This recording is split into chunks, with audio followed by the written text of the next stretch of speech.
who would like to take the recap?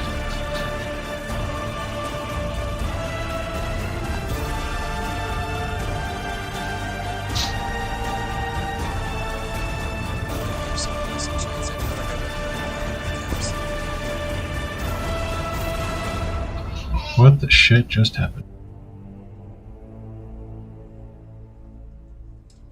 Holy shit. Wow. Okay, hold on, I gotta exit. For some reason it threw me into the Tuesday group. Oh yeah, you disappeared on the Roll20 screen. We have been abandoned. I was like, why am I looking at a map of Halanon? God truly has abandoned us. Maybe if we go through the recap, you'll understand. Yeah. I know I went to bed like 5 minutes before the session ended, but really? You jumped that far ahead? Oh yeah, a lot of stuff happened. You guys aren't even supposed to go back to Halanon. It's like, what the hell? Xerac forever. It sounds like it died twice already. Speaking of Xerac, do you have a picture of what your book actually looks like? No, but Mark might, since he created it. I do not have a picture of the book, I just have the general description. I can give you the description. Okay. Does it look like the Necronomicon? So his book started off as the covers were thin, slate, gray, silver, kind of marble slate sheets, and those were the covers. The inside pages were these very, very fine, almost calfskin vellum that seemed numerous and unending. No matter how many times he went through the pages, he never hit the back of the book unless he opened it himself. And then with its new empowered feature, it gained a bunch of golden filigree, and it just looks even more incredible.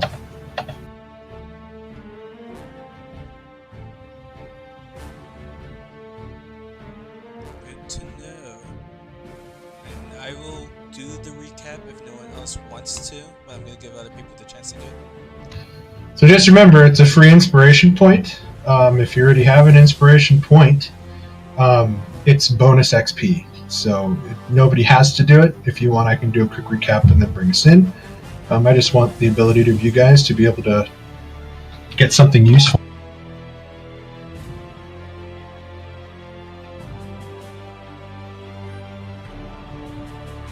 Alright, I guess I will do it then.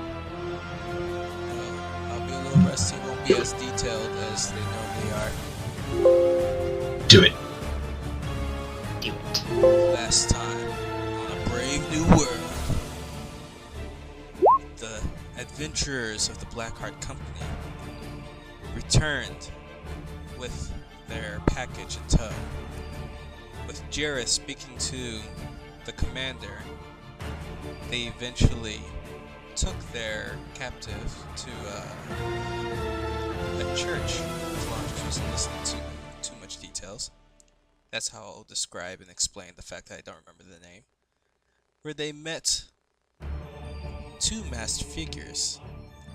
After a brief talk, and I believe he offered to have us back for a reward or something like that.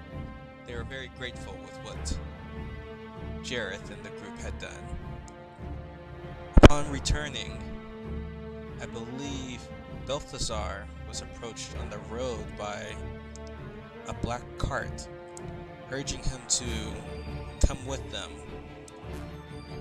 And I believe it was Jareth who didn't feel comfortable with him going off, nor did Balthazar.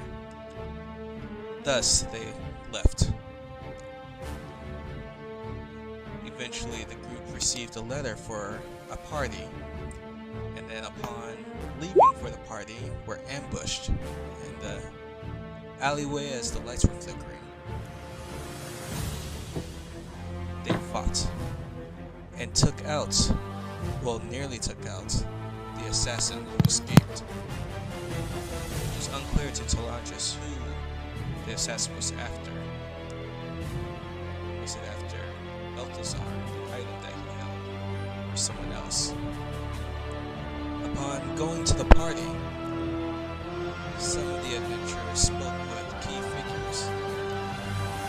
A large fat man who was rich and very enjoyous of his hunts. The woman who Jareth spoke with after losing a duel.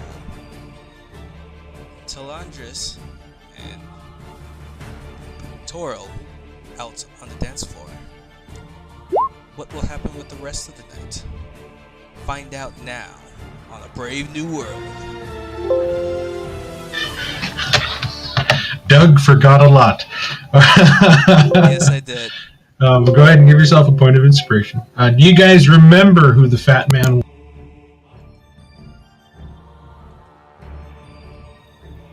Say that again? Fat guy who talked about his hunting trips. Maximilian, I think. He's the husband. Correct. Husband and stepfather of the one daughter that you met, which was Alana. And it seemed Maximilian and Alana were the only ones that you have talked to since. There was a grand dance that Toril put on that drew the attention of others, and with Talandris joining in as well, showing sort of his elven war dance in sort of its very powerful yet, what's the word I'm looking for, sort of delicate movements. And the two of you have seemingly drawn a crowd and are sort of becoming the star attraction, as most people have never seen really a high elf, and well, just Toril's appearance and his accent is quite the crowd pleaser.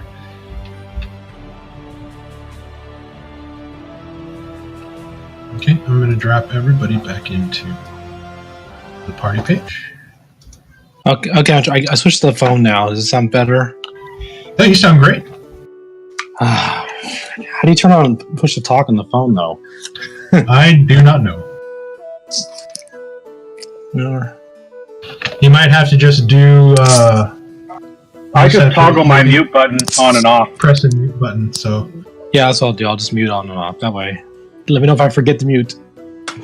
If I remember correctly, everybody had sort of left Maximilian after he just sort of bored everybody with his continuous hunting stories. If there's anything that you guys need me to recap about the things that you've learned from the two people you've spoken to, please let me know. But as of right now, Talandris and Toril are sort of beset by a bunch of Dastau nobles, kind of peltering them about constant questions about where they've been, their travels, where they're from. Generally interested in these two sort of roguish figures who sort of showed up in really full plate armor and weapons. I believe Callus and Balthazar kind of started to make their way over to the table that Jareth and Oriana were sitting at, before Oriana and Lady Alana rose up and sort of went off to the corner, with only Jareth knowing that they were going to go speak in private. And that's where we're going to pick up. We'll pick up with Balthazar and Callus sort of joining the table, and you guys are watching as Oriana and Lady Alana are kind of making their way up some steps and sort of walking off to a main hallway.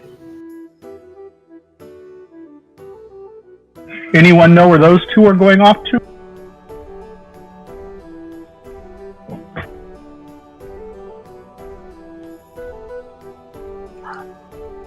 From talking to her, she seems like she is more of a gentle soul than perhaps the rest of her family.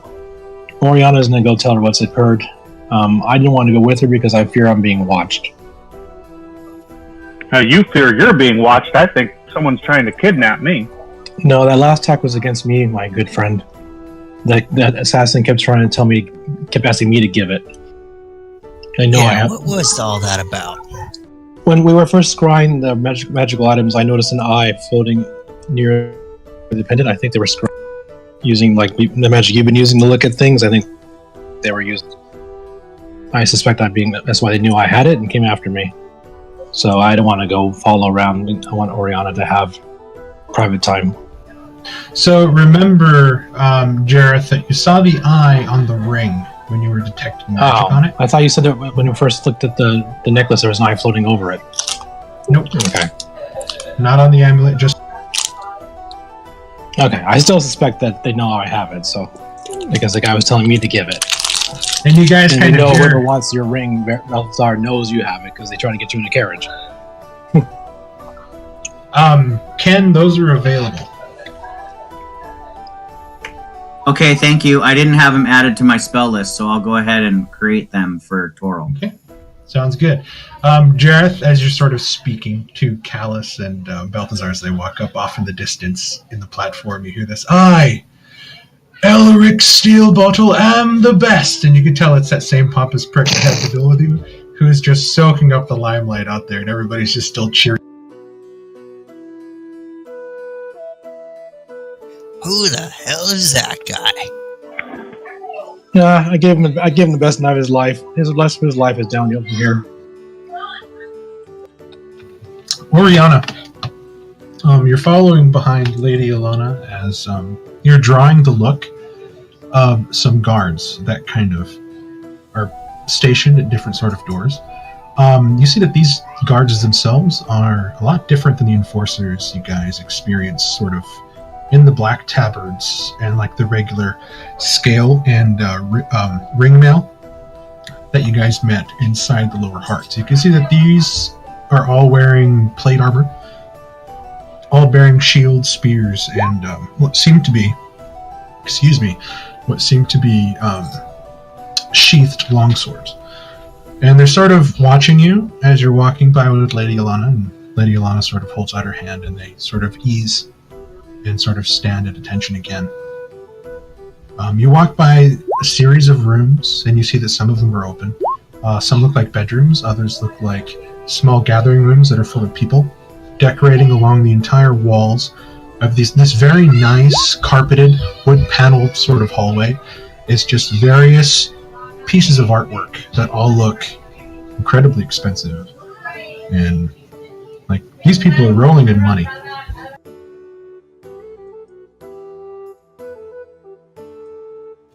After a while, you guys make a couple turns, and she opens the door, and you're inside what seems to be a well-lit study with a roaring sort of fire in a central fireplace where the chimney goes straight up. It's kind of like that 60s Brady house, kind of Brady Bunch house, sort of like California home, where they have the fireplace in the middle of the room. Okay. And it's sort of like an open hearth with the chimney going up, and you can see just books and books and books on shelves all the way around, and you seem to be inside a very sort of intimate yet opulent library. She takes you towards one of the couches and just kind of sits you down, and what is it that you wish to speak with me in private about? Oh, man. A number of things of, I think, interest to you. You seem trustworthy enough. And she gives you a very warm smile, and she's like, thank you. That is a compliment. Alright, so I'm gonna roll. I'm just gonna jump right to the point. And I'm just gonna explain everything. Which, a lot of it, I get it, you don't know me. But just listen and try to trust what I'm gonna tell you. So, from Audicur told you about the half-orcs and the poisoning of the grain. And all that stuff, yes? He has been trying to keep me afoot of the situation there. Alright, so here's where things get interesting. So the half-orcs, their boss, right? We find him in the sewers, and he's talking to this weird-robed, wizard-looking dude. And they're throwing some words around, money, a lot of crazy words like that. So we fight the half-orc, beat the crap out of him. It was a great fight. We kicked his ass. It was wonderful. After that, we found a series of letters in which it mentioned a couple things of interest. One was a very large payment coming in that they were planning on using to free their family, whatever that meant. So they were clearly being used and extorted using somebody close to them in order to do these things. The second thing of note was that it mentioned the Dellinger house as if it was as they were the ones giving the payment, which I know sounds crazy. You see her sort of sit straight up and sort of straighten her back and her shoulders a little bit. And you see there's sort of like this... There's a mix of disbelief and... What's the word I'm looking for? Disbelief and kind of a creeping sense of denial kind of in her eyes as she's looking at you, and you've been telling her this story that's kind of unfolded. And as soon as you mentioned the Dellinger name, then that sort of really kind of made her eyes crease a bit. Yeah, this is where things are going to get a little weird for you, but you should probably know about it. Like I said, you're trustworthy, and it may not make a lot of sense, and again, you don't know me. You may not feel a need to trust me immediately, but these are the facts as we've found them. After we beat the half-orc boss and found these letters, the party made their way down further into this tunnel system that was dug out, and we came across the necromancer. Well, the wizard-looking dude turned out to be a necromancer, and he was raising a bunch of dead plague bodies, which is what the people who fell victim to the plague, the ones who died, weren't being brought to the church. They were being brought to the sewers to this guy to raise them as dead. And he was using these zombies to excavate a vault that we believe to have belonged to Lord Erevan Dellinger. Him, like myself, was unable to get into that door. He tried to use the zombies as force, and I probably should have recognized that when we saw the burnt corpses, but I still decided to touch the door, and then I woke up an hour later. So we don't know what's in there and what they were looking for, but we imagine that sort of, it's more evidence towards the fact that it was somebody from the Dellinger family, because they dug their way into this place and were trying to get in for something that is important to your household. So clearly it's somebody here that wants whatever's in there. Is there proof that of clearly states it was a member of my house? Or could this just be hearsay? That I do not have the letters on me, but one of our party does, which is kind of why, when we were talking earlier, I wanted to try to get you out of the castle so we could talk to the rest of the group too. But this is just kind of me giving you the quick gist of it so that we can figure out where to go from there. But if you also, just so you know, we do have the necromancer in custody. He is at the Church of Illumination. Give me a persuasion check. All right, I'm going to do that. I'm all right at those. Did that roll it? 11. Ooh. You see her sort of kind of look at you, and you must understand that from where I'm sitting, this all seems quite outlandish. Zombies and necromancers in the city digging for tombs. These are tales that we were told as children to frighten us. Oh yeah, it's insane. But okay, so we came across a door. The guy was trying to dig into this thing for the Dellinger household. The door was of elven make. It had these weird, crazy inscriptions on it, with flowery trees and all this stuff. Oh man, it had some stuff written in Elvish or Sylvan. One of my companions could read it, which is again why I think you should meet with the whole party so you can get a mix of details here from everybody else. I was unconscious for this part, I'll be honest. I touched the door, and the door didn't like me, and it knocked me out with a lot of lightning, a lot of electricity. It was not fun. But, as I said, we have the necromancer in custody, and we have letters as proof, and yeah. So we believe this was a saboteur thing from inside the house. You see her brows sort of straighten, go rigid a bit as she kind of looks at you, and she's like, do you have any suspects in mind?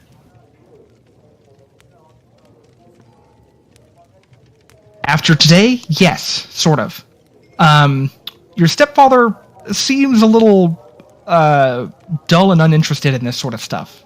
And because it sounds like he's a recent addition into the family, I don't think this would be something that he would know about, or at least get involved with as of yet. That seems like a quick jump for this guy. As for my suspects, your brother and your mother. Now, my reason is, your mother seems like the real evil sorcerer type lady. I don't know, it's just the look of her. Your brother, we've discovered, studies alchemy, thanks to your stepfather's love for conversation. And alchemy can be used to brew poisons. I don't know necessarily if he can brew a plague, but he can at least understand how to spread one. And at the very least, and I'm trying to remember who told us, and it might have been you, that the guards that were sent into that lower wards worked under him directly, and they were the ones taking the dead bodies into the sewers to be sent to the necromancer. Has it occurred to you that perhaps this could be someone else trying to frame them? I would personally vouch for each and every one of my family. My brother Dieter is kind. He would never raise his hand against anything except to draw another cup to his lips. And as for my mother, yes, she is cold, but she would never do anything to tarnish the name of our house. Well, I don't think it's necessarily tarnishing the name of your house as much as freeing it. The lower wards is not a good place, and you seem to be the only one that cares for it. Wiping it clean and being able to build something new could give the Dellinger House a new name within society as rebuilders. And people who brought back the lower wards from destruction into something better. Also, whatever is in this vault could clearly hold some sort of power in it.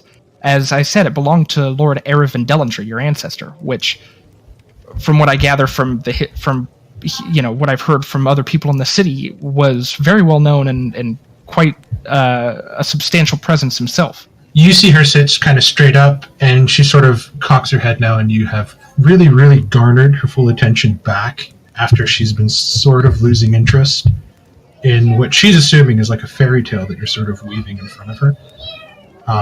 As soon as you mention the name, the tomb of Lord Erevin Dellinger, she sits up and she's like, "You have the tomb has been found." I thought I mentioned that name earlier. Maybe I missed it. Yes, that was his tomb that nearly killed me. Yeah, it was his tomb. See, like her eyes are sort of wide, and she's kind of trying to sort of regain some composure as you dropped a sort of knowledge bomb onto her. And that's why another reason we believe it's the Dellinger family, because it's something in that tomb that holds something for your family specifically. We're assuming. We don't know what's in there. I don't know what's in there. I wasn't conscious. After that, we were leaving, and I woke up, and it was a whole thing. But yeah, that's kind of where we're sitting right now. Those are my two suspects. That's the knowledge we have. Anything else, I'm sure you could get more details from other members of our party as well. You see her sort of stand up, and she sort of wipes down the front of her dress, and she's like, please wait right here. And she begins walking towards the door. Okay. I will sit here. You see her open the door, and she begins to speak to somebody on the outside. Oh, am I going to get arrested? You see two of the house knights. Oh, no. Sort of following behind her. Don't do anything crazy. Would you please escort this young woman back to the party where she can gather her friends, and please lead them back here as soon as you can. No. Oh, wait. I should mention one more thing before you do that, but without these guys here. Just real quick. I would like it if you would bring your friends, and perhaps we can shed more light on the parts that you were hazy on And Okay, we're unconscious for. Yes. Okay, I'm gonna whisper into your ear. We were attacked on the way in to the party. And they wanted something from the guy who was with me. Why we didn't want to bring him here yet. Because he might be being watched. I have no fear in my house. Alright, your Please house, your escort rules. her and bring them back as soon as you can, please. And then Oh, man. you watch as she steps to the side and the two knights sort of take their shield off. Their back, and then you see them sort of put the right hand on the holster of the sheath of their long swords. And That's they sort a of love step much. they sort of step to the side and sort of let you walk out in front. Can they not look armed and dangerous? That would be good. Just Alright, I'm gonna- caution. I'm just gonna start walking. And then so you start walking kind of like an awkward pace because you're nervous. But you hear sort of in unison, both of them sort of marching and walking along, the stamping of their armored feet, kind of in step with you. And after a while, you emerge from the hallway back to the main party. And they stop at the stairs, and they look to you and they give you a nod. And you do look down and you see at the table, sort of drinking a little bit and taking in some food. You still see Jareth kind of fussing with the area where he was kind of stabbed with the rapier. And it's Balthazar and Callus. And then you do see that still sort of being flocked now by mostly female admirers are Talandris and Toril. Cool. Fred, Ted, I'll be right back. And you can see that Toril and Talandris, as you kind of look out, as you have a good view from the steps looking down, are gay. There's a lot of noblemen sort of glaring at their general direction. All right. Cool.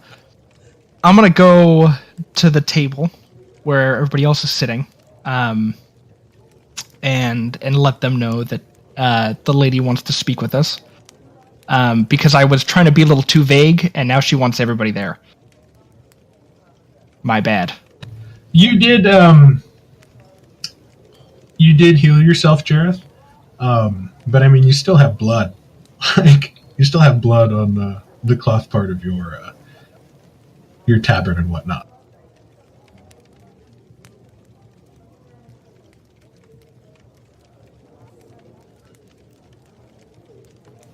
As silence greets Oriana's words. All right, I will go grab the two that are stuck in a crowd of women. I'll be right back. I'm going to walk towards Toril and Talandris.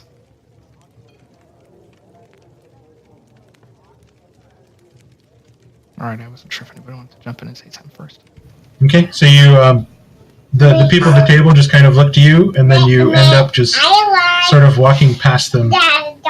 Hold on, buddy. And then you guys end up you end up walking towards Talandris and Toril and kind of make your way in towards the women who sort of, as you sort of slide in between you, they sort of like look and kind of like, ugh, like what are you kind of like thing as you sort of like make your way towards your companions.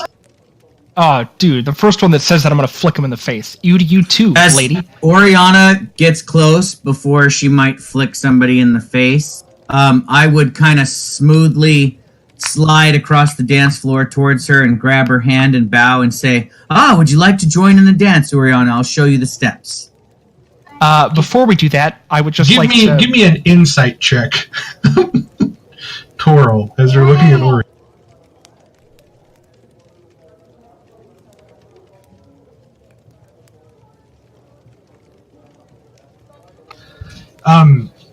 You're looking at Oriana's face, and if pink could be pale, she kind of has that pallor to her skin, what seems to be a light glistening as sweat, and a look of worry in her eyes and nervousness. Oh, it's okay, Oriana. Just hold your tail up. I'm sure you won't step on it. No.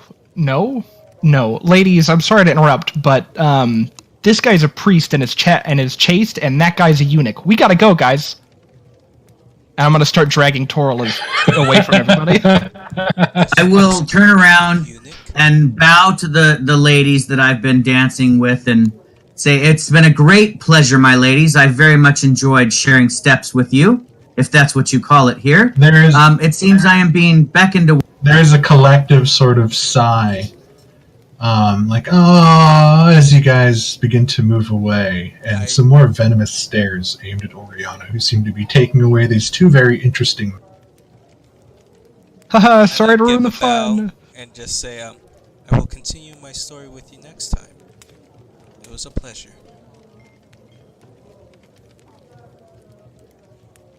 Okay, let's go now. You guys begin to make your way, and then you run into the group of Balthazar, Jareth, with Callus in the lead, who sort of initiated them getting up to kind of meet you. Well, you look like it didn't go very well. You know, I thought I was getting arrested, but I didn't. So it's go meet with the lady in the end. Let's go. No, we're fine. Let's go. Let's go before Delandris, that was fun, wasn't it? It seems that that people the world over seem to enjoy the dance. Sharing steps, as we call it where I'm from. I think that's how it's translated. Yes, I do agree. It was nice to have pleased looks on their faces when speaking to someone than looks of disgust. A bit of frivolity in this serious time is welcome indeed.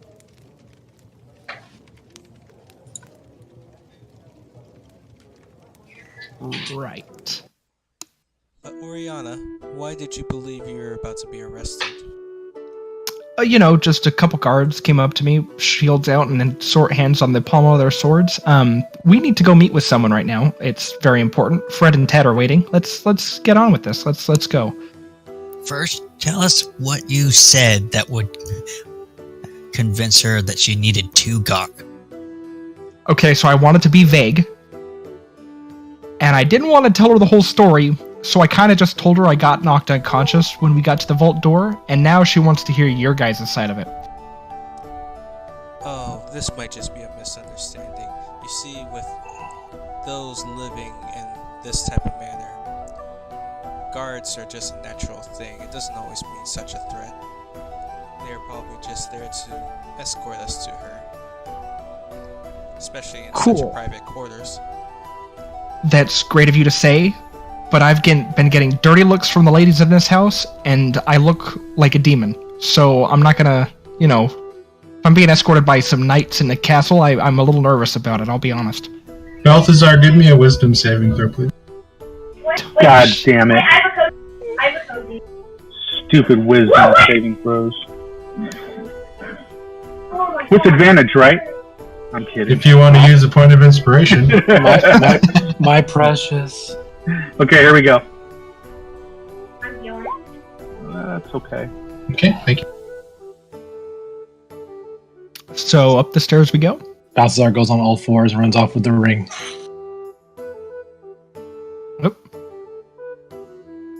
Oh, no, that wasn't quite a whisper. Question W, Oriana? What does that mean? Secret information.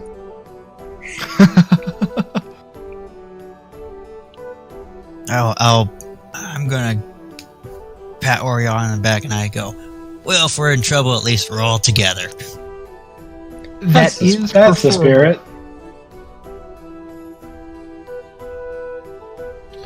Okay, so Oriana, you lead them back towards the guards.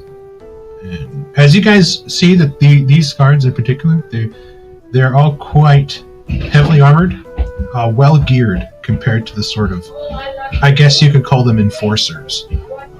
That you hold on, I need to close the door. Everybody's.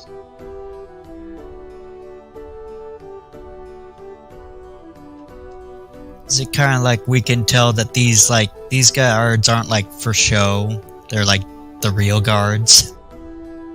And you could equate them to sort of house knights. They're all wearing full plate armor. They're all wearing the black tabard with the white sort of flowering insignia that stands for House Dellinger.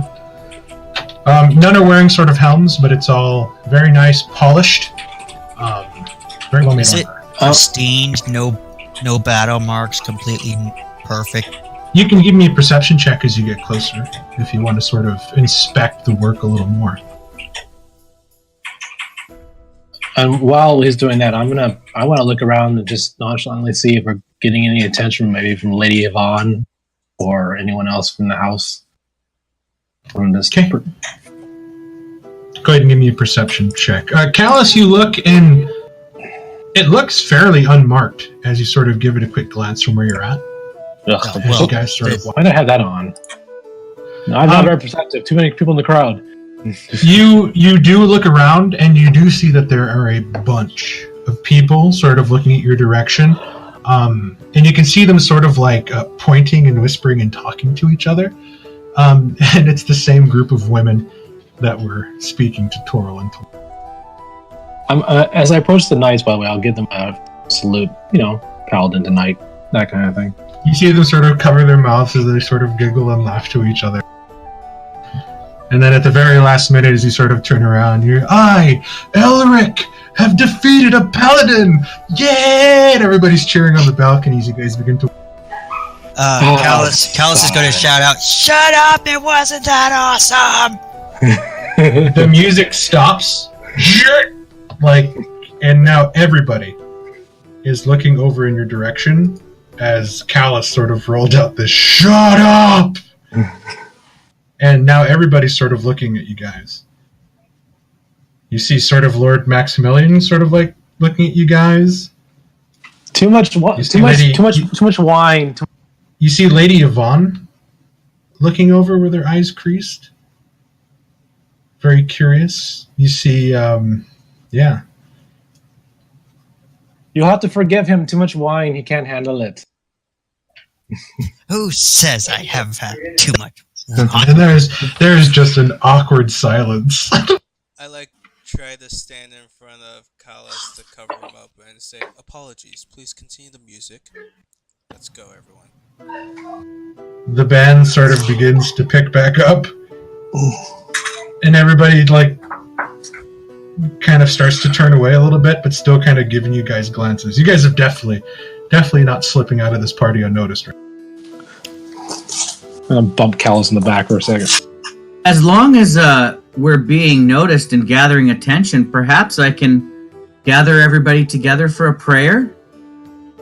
No, we gotta do this. We gotta go now. We can do a prayer afterwards. I'm hoping somebody grabs my arm and pulls me away. Oh, please gather around. We'll say grace and give glory to Pelor. Next time. Your arm as we continue walking. There is power in prayer, my friends. Indeed, many great things are done because of the faith of those who wish them to be so. As I'm dragging Toril along, listening to this, I look over to Jareth. So, did you lose a duel? Yeah, he did. Yes, unfortunately, I gave the guy too much. I was too prideful. I didn't think he could actually land a blow. Jareth, don't feel bad. If a man spends all of his life practicing only one style of sword stroke, it can't be misconstrued as skill in any way in comparison to your masterful artwork with the sword. Overconfidence gets you killed. Just be glad it wasn't to the death. Well, Else we would be charged for murder now, wouldn't we?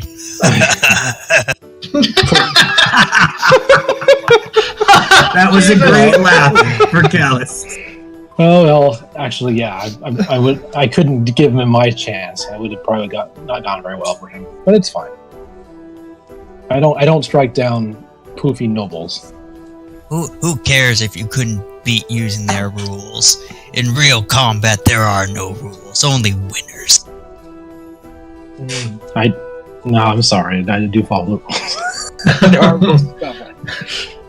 You guys begin to make your way back up the stairs, and you guys do walk past the two knights who sort of wait for you guys to kind of file past, like 2 by 2, before they fall in line behind you. And Oriana sort of in the lead, kind of walking down, and now you're watching as the other knights stationed at some of the other doors are sort of watching a procession. And as you pass them, 2 more knights fall into line with the 2 behind you.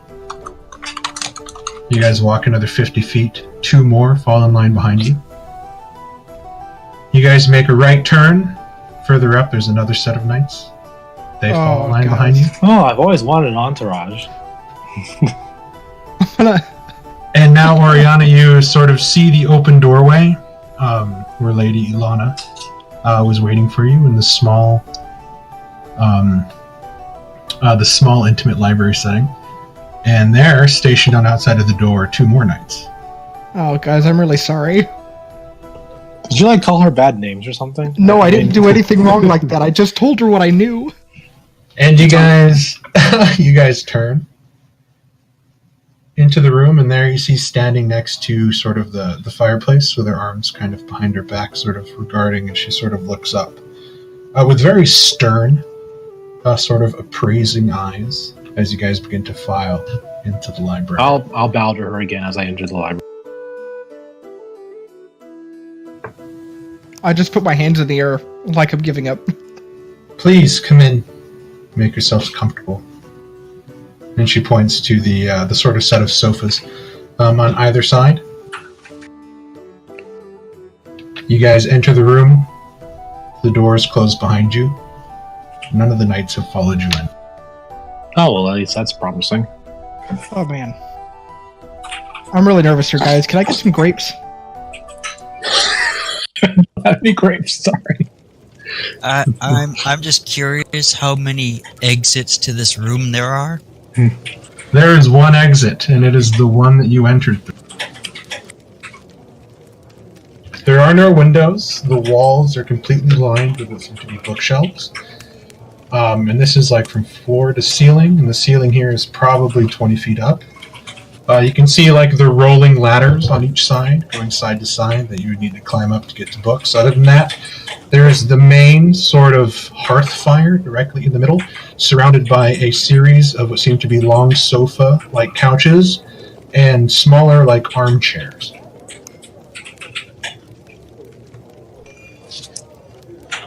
I will take a seat closest to the door. So you plop into a very nice, comfortable, cushy leather armchair. Probably one of the nicest things you've ever sat in your life.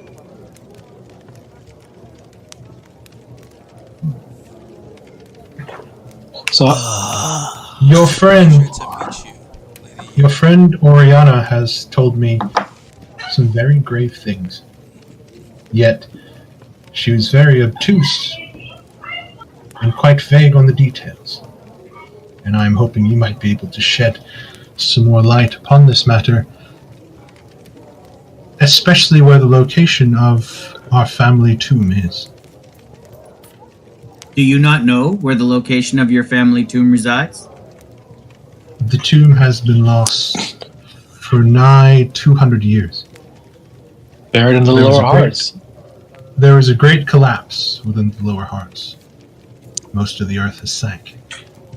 The sewers were rebuilt, but the area where the tombs and the buried dead were never found. It's hard to explain from where we're standing, but basically, through the sewers, we found a tunnel that had been dug by, I guess, undead.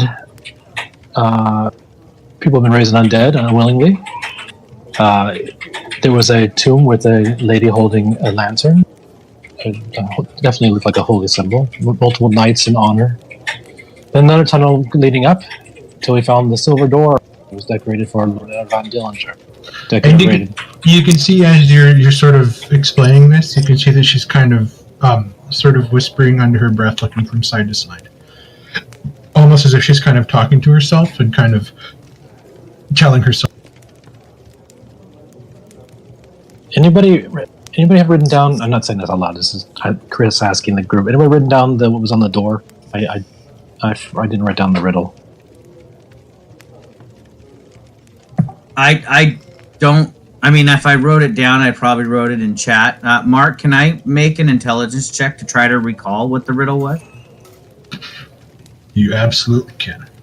Since you were one of the people that could read it. Yeah, I remember reading it. I just don't remember if I wrote down the words. Let me check my notes first, but I'll make the intelligence check anyway. I did tell her there was an inscription in Sylvan or Elvish. It was indeed Sylvan. It's a good roll. Should say it to her in Elvish first and translate. Be all impressive. Give me a second while I pull it up, and I will. Sorry, copy-paste it. the last thing in my notes that I have written was when. Oh wait, I have it. I'm typing it. You do? Okay, cool. I have something about Jareth being a prince in my notes. No, we're not talking about that part. Yeah, I didn't think we were talking about that yet. I'm gonna stand next to Portal so I can nudge him if he tries to do something like that. Oh, lady, you should bow in front of this man. No, we will not do that. So as you're sort of remembering, Twirl, you're like, oh, I remember, and then Balthazar's like, yes, I believe it said.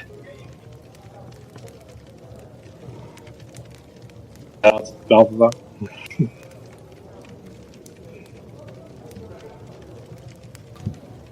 And then you can see her sort of talking to herself again. It's very quiet, very under her breath, and it sounds like just kind of whispers sort of coming out of her mouth. And she's sort of looking from side to side and sort of taking everything you're giving her and kind of almost as if she's trying to put it into memory. Our friend Oriana here thought she would give it a shot, and then of course the door gave her a shot back. But we thought it best then to basically try to. We felt the door itself was really well protected at that point. And were you able to open the door? As she's kind of looking down at the floor, her eyes sort of like fixed on an invisible sort of point. Nope. Actually, guys, at this point, I kind of have to tell the truth. I'm not a liar. I'm a paladin. No, we did not open the door. Yes, my lady, we did open the door. Callus kind of just like puts his hands in his eyes, like, ugh. I thought since I was a paladin, I might have a chance, since the door itself showed imagery of a knife and hunting. She looks you directly in the eyes. It's beautiful. With a very, very fixed stare. What did you find inside? A tomb, Lord Eravan's remains. He wore 2 necklaces, one bearing the symbol of Lathander, the sun. And the other one, I reached into my shirt and pulled out the amulet. And like both of her hands kind of fly to her face. This is incredible. You sort of hear her whisper.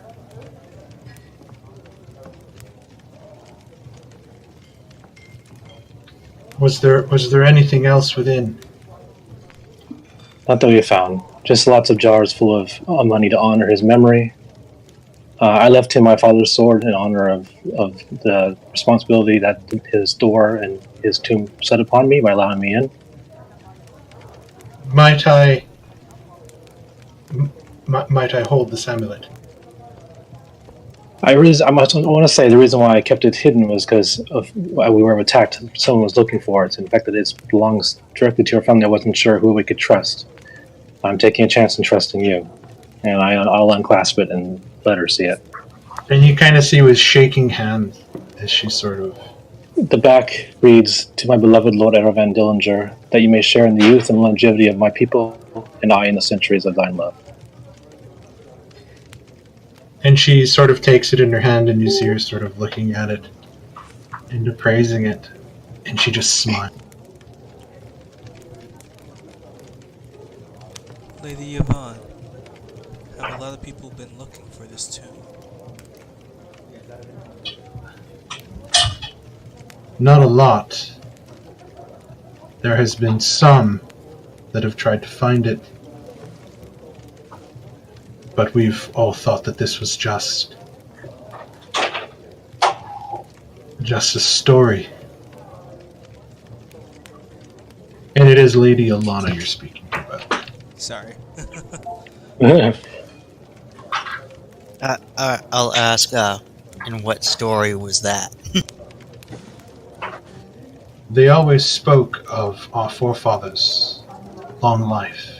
He even outlived most of his grandchildren in his time, and they thought that he was just naturally blessed through his heroics. But most spoke of an elven amulet.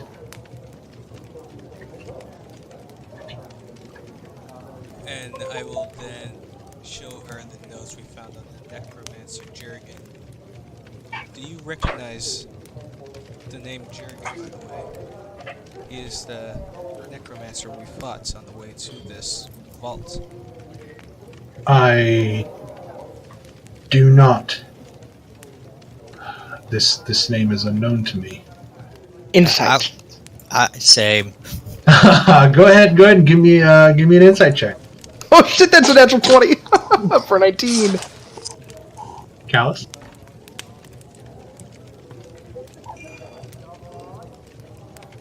Even with a -1.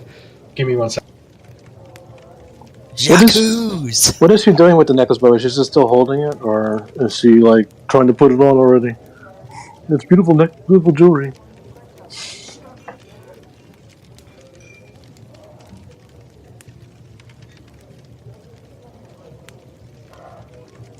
By the way, Mark, I read out the note.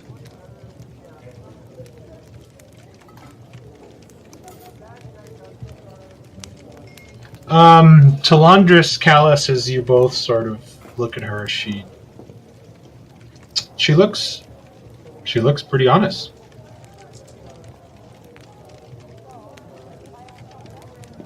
What does Oriana see?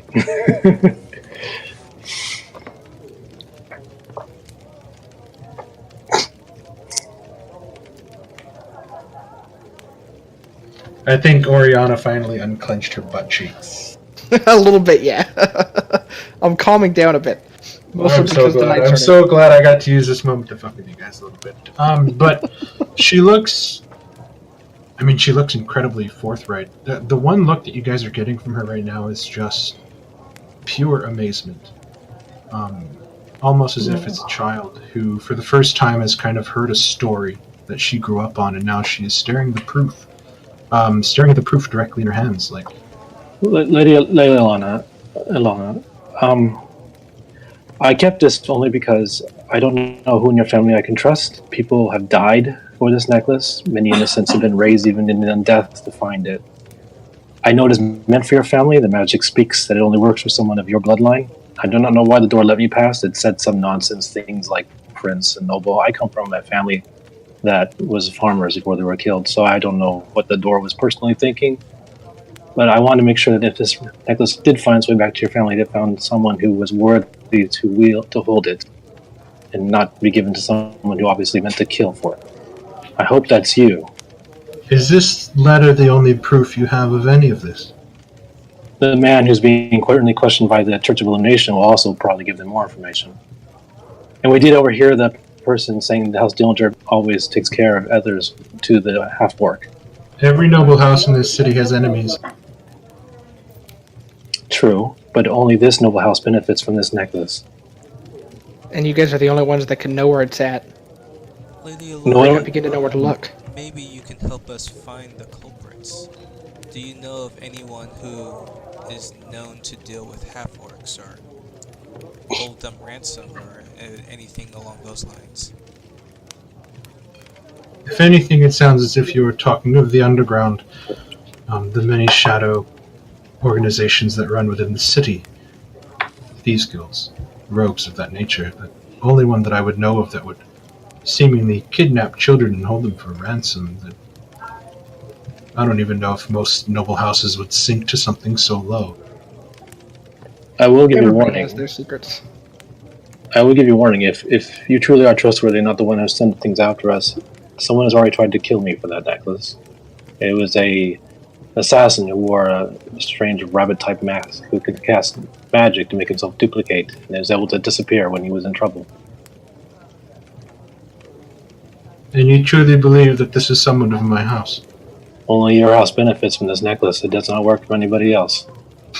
Then you see her sort of sit up, and then she takes the amulet and she kind of stuffs it into what seems to be a hidden compartment kind of near her bosom in the dress she's wearing. Ooh, a hidden bosom compartment. And you can see her sort of stand up straight, and she's like, well, then this is where I leave you. What you do from this point on, I have no knowledge of. But what I can say is to get to the upper chambers, you must take a left down this hallway and go up the stairs. After that, no guards will stop you. Good day. And you see her start to walk out of the room. Oh, wait, before you go. She kind of stops and she kind of turns her cheek. I am sorry for omitting a few facts from my story. You know, don't know you very well. So I hope you can forgive that. And if you can tell me the tailor that makes a bosom compartment in your dress, I'd love to know. She just kind of she just smiles, and then she just turns her head and she walks to the door. She opens it, and there you see, kind of waiting, is the retinue of knights. She sort of speaks to them quietly. You really can't hear over the sort of din, the popping of the fire in front. And she sort of walks out, and you see the knights just kind of looking at all of you in the room before they eventually sort of disperse and begin following her, sort of leaving you guys there. So now what do we do? Oh, guys, I was going to have a heart attack. Balthazar! Balthazar, give me an investigation check. Well, that seemed to go well, my friends. I think she believed us. That's not bad. I just hope I gave it to the right person. She seemed pretty honest the whole time and forthright. I didn't get any scheming from her. I will send you a list of the books that you found within here after the session. Okay, cool. Balthazar's all stealing from the library as we're talking. I might be mage handing one of these books once I see the list. All right. Well, now that that's over with, let's go check out the rest of the castle. Is that what she said we could do? I'm confused. I mean, she told you. She's like, what you do from here is... Okay. I have no knowledge of. But she said, kind of like in a very coy, matter-of-fact way, she's like, but to get to the upper chambers... Yeah. Go to the left and up the stairs. And then I'm going to leave you now. Do not try and get up to the upper levels, which is a left and up the stairs. Take two rights, and there's your door. Yeah, okay. I'm not exactly the slickest one. You... Oriana will say that you kind of and you look out, and you see that it is completely empty. There are no knights stationed on this floor anymore. Hello. Let's not yell this time. No, I think that she's inviting us to explore further. No, let's not yell. Like Callus did earlier, that's what I mean. She definitely believes our story and wishes for us to get to the bottom of it. She has faith in us, it seems. Saboteur. Okay, then let's go. I vote that we go to Dieter's study first, or room. Well, I might just want to find Dieter. I was just really, really hoping to make Connor sweat there for a bit. Oh man, I was really expecting the double bluff. Oriana's advice is sound. I definitely got a cringy feeling from Lord Dieter myself. Why don't you guys speak to him yet? No, that's where we're gonna go. Try to find him. Was he even at the party? I don't think he was even at the party. You guys, some of you saw him at the party, sort of speaking with a couple people and kind of drinking. Oh, okay, he was at the party. Okay.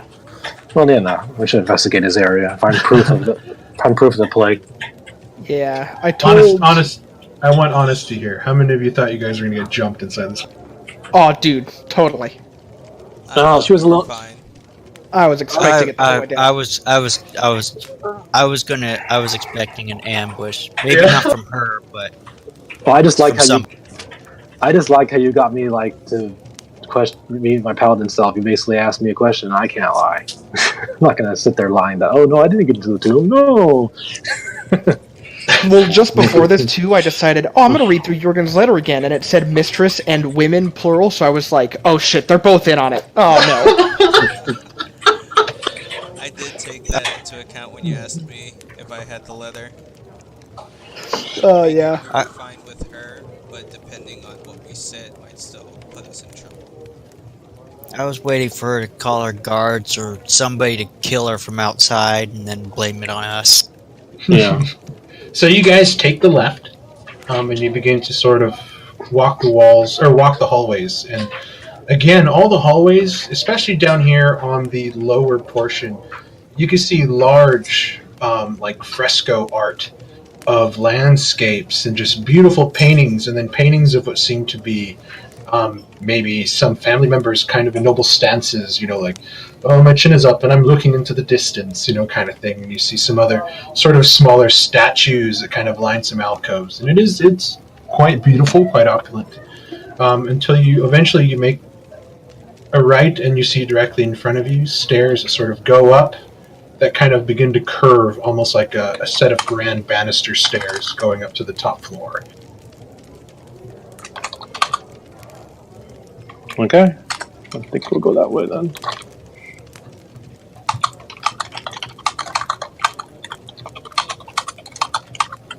Give me one quick second.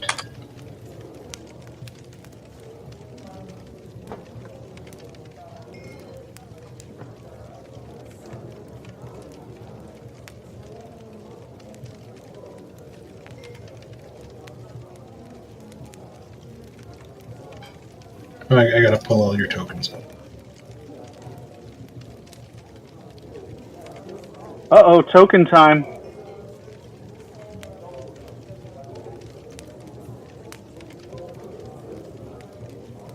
I'm a struggle bus right now. There we go.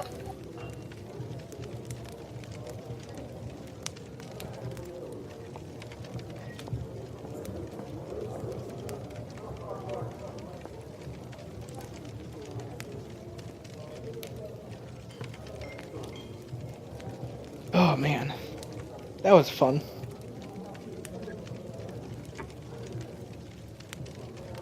Oriana, I also have a fog cloud spell. So you can make it rain and I can put the whole place in a fog. Oh, perfect. We have our getaway plan. We are not 3rd level yet, correct? We have not leveled up. Correct. No, we're not. That is correct. Okay. Unless I find a bedroom and then I'll do a long rest and become 3rd level. Yes, we will long rest in somebody else's room that we're not supposed to be in. Haven't you ever crashed a party before?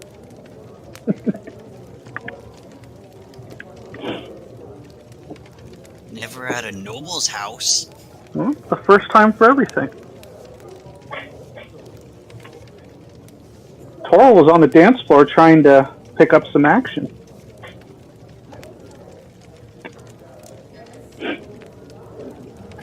Okay, so you guys crest the stairs and you begin to walk up. Well, until Oriana ruined his fun. What'd I do?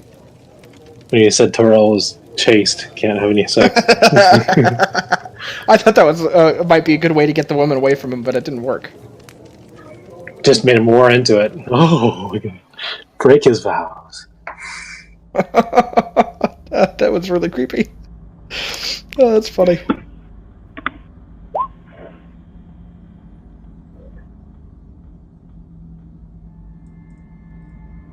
Sweet, the music's actually working. Okay, so you guys make your way up the stairs and you walk down what seems to be like another 100-foot long hallway. A set of grand, sort of large doors that were open, which you can kind of see back behind you. And you look down and you see smaller doorways to the right, and then a larger doorway up here that seems to be kind of cracked open. Ooh, I feel invited.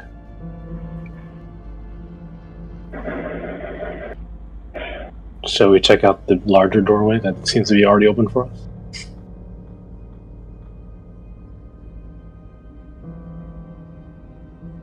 Yeah, let's just go door by door. I guess we could check this one out first.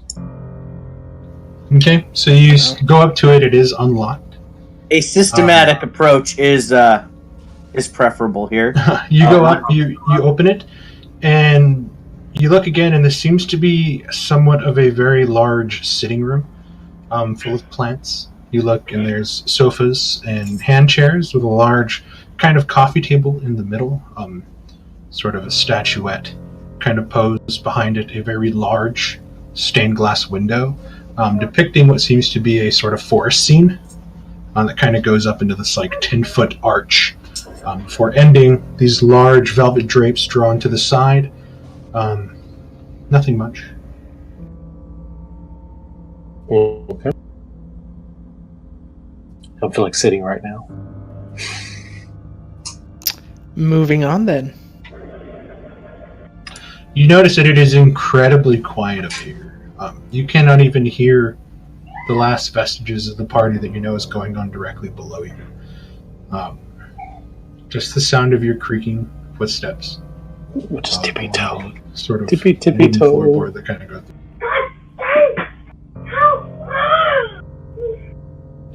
Somebody help him, he's dying. Open that door, I guess.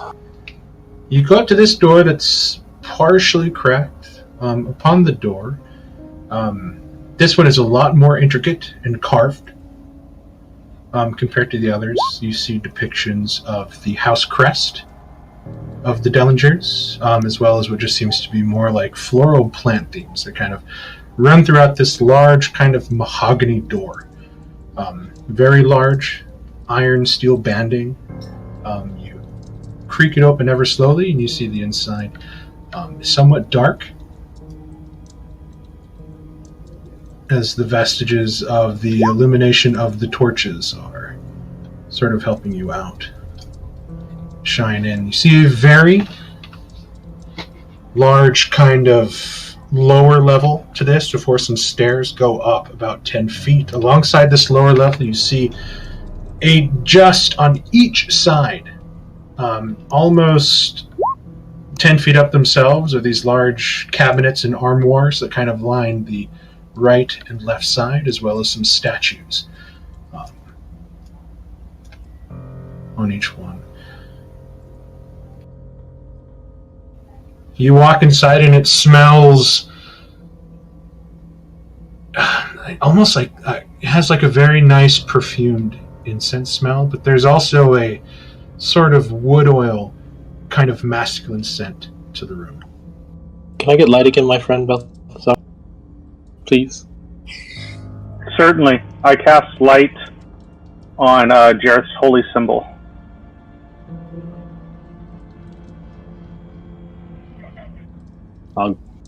Thank you.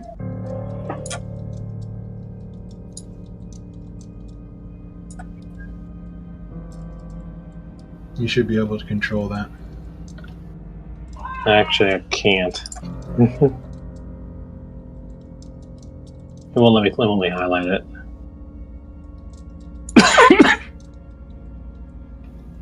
There you go. Now I can. Thank you. Oriana, you walk up the steps past the carpet. You see another, like, extremely large carpet, probably the size of most people's house. Like this is opulence to the douchebagginess level that you've never seen before. As well as like this very large 4-poster bed covered in like these glossy satin and silk sheets. Yeah, it's like, wow, this is excessive. Man, if we had a bag of holding, I'd say we should take the rugs, but...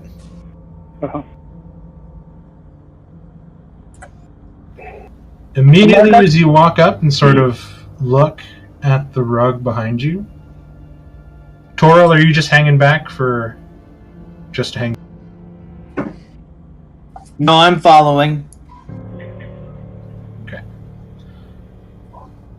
Immediately you look to the right and you see what seems to be a writing desk next to a small kind of like bookshelf. You see another small writing desk to this side, and then a table full of alchemical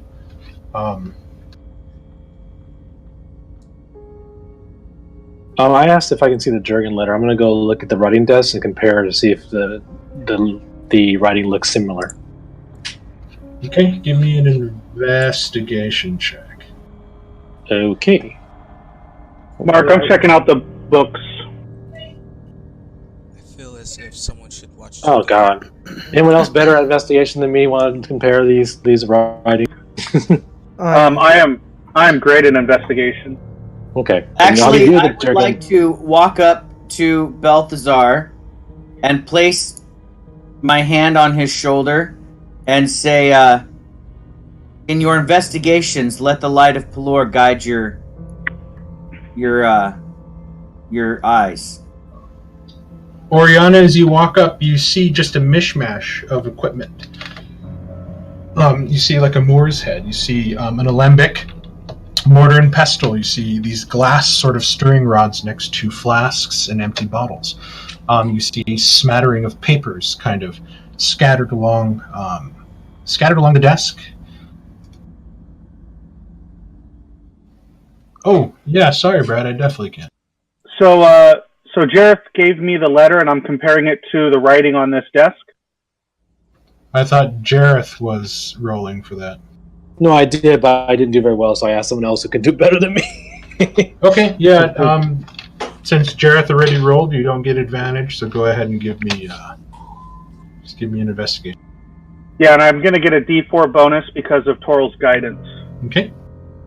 So I'm going to give you that D4, and then I'll do my roll. Ooh. Oh, man. With the 25, you can pick up that there are slight differences, but the strokes of certain letters are almost spot on. Ooh. And you're starting to pick up the fact that perhaps he is kind of smart. Oh, forging he's trying to, he's... I communicate the similarities in writing to the group and give the letter back to Jareth. Well, let's take both. Take both. You hold on to it and you take that writing with you. Okay. I'm curious if the slight differences mean that he's forging these, then. I think maybe he might be, smart enough to know that people might try to compare, so he's trying to make differences. But not that good at making differences, maybe. I want to look on this alchemical table and look for anything that could be used to make a poison. Give me an investigation check. Can I help? Searching for poison itself. Can I help Balthazar investigate this? Give him advantage for this area. Whatever this on here. What exactly are you helping him investigate? Anything that might be talking about plague, things like that in nature.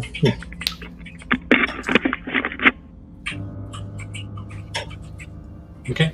Oriana, as you sort of go through... Damn it.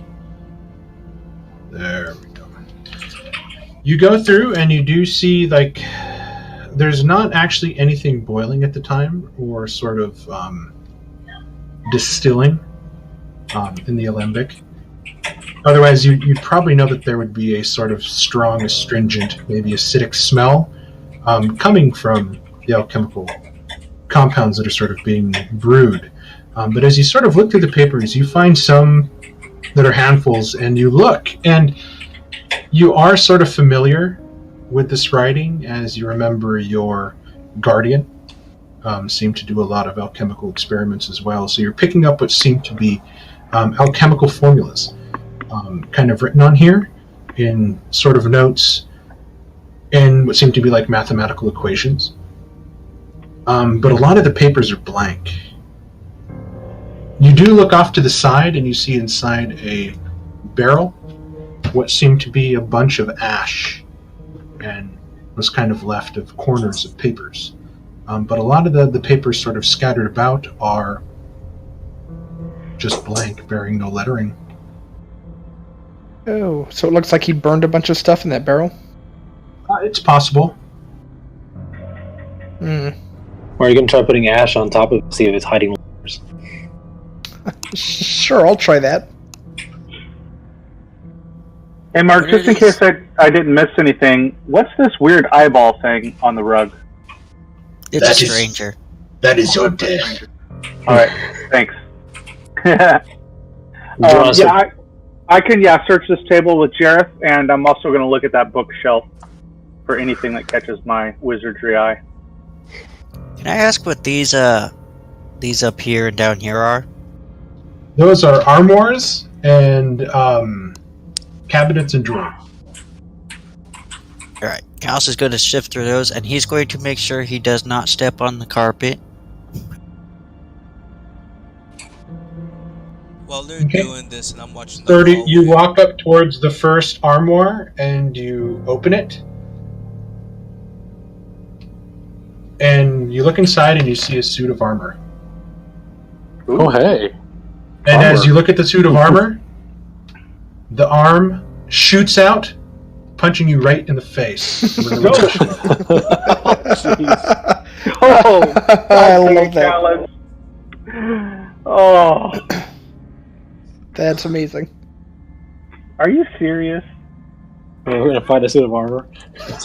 Oh, man. If only we did level up, I'd have Shatter and I'd destroy it in one hit. Retaliate. I found the trap. That's bad I initiative. think the trap found you. No, I found it. Fair enough. If only I can find the goddamn fucking sheet. Oh, encounter's over. DM can't find the sheet. I have so many fucking folders, it's stupid. Suit of armor falls down.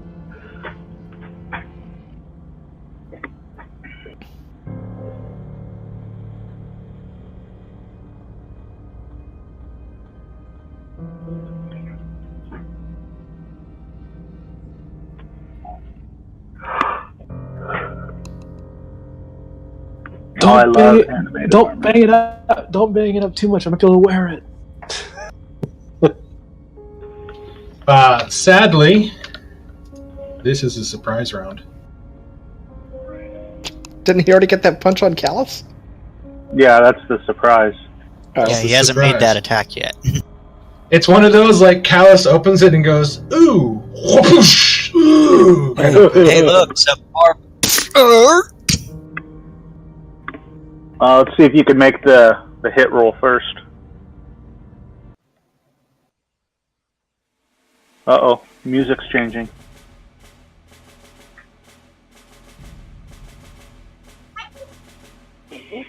Alright, here comes his first attack with advantage. Ooh. With a 22. Yes, Take 8 points of... you take 8 points of bludgeoning damage, and since you are unarmored and not wearing any armor, he just cuts you up really freaking good. You can see that the knuckles on the sort of very nice, unused armor plating on this thing have some spikes built in, and they're just tearing into the flesh of your face as the left arm comes up for an uppercut.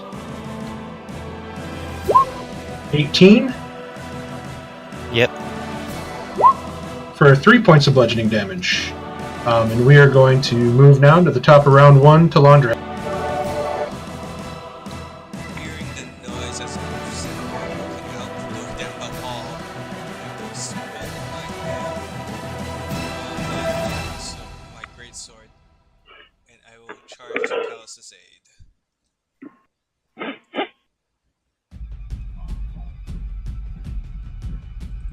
Yeah, don't open any more armoires, okay?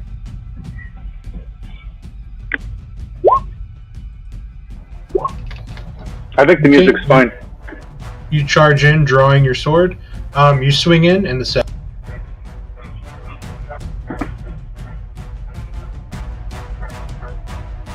That sucks. That's my turn.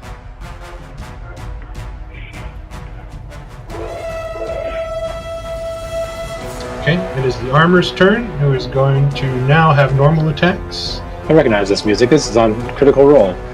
Yes, it is. Here comes another punch, Callus at normal, for a 20. That's another 8 points of bludgeoning damage. This And armor now does the- not miss. Now the left hand is going to move over. It's only got a +4 to hit. The left hand is going to shoot out and sort of punch at Chalandris, who missed him with his greatsword attack. For an 18. That's one more than my AC. Okay, and you do take 8 points of bludgeoning damage as he sort of hits you in the chest and he fucks up your armor, dealing a max damage blow, knocking your AC. Yeah, it's kind of scaring the crap out of me because I was rolling really hot on Tuesday. Yeah, you're on a roll, Mark. Literally. I don't want to be on a roll because it scares me. Because this is, so that's the end of its turn as it's sort of stuck fighting inside this armor, just shooting out fists of fury. Be aware, team. Mark is trying to kill players, or at least his dice are. It's got +4 to hit. There's no way it should be doing this. The dice have become the master. Balthazar, there is a slobber knocker going on down there as you're watching Callus just getting punched to hell. Well, I can only hear it because I think that's a wall. That it's kind of yeah, you're right. You're 10 feet up, and there's kind of like a half wall banister there. Okay.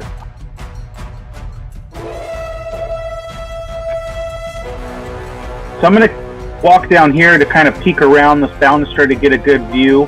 I'm assuming I would see over it since I'm up in the air, or do you need me to come down a step?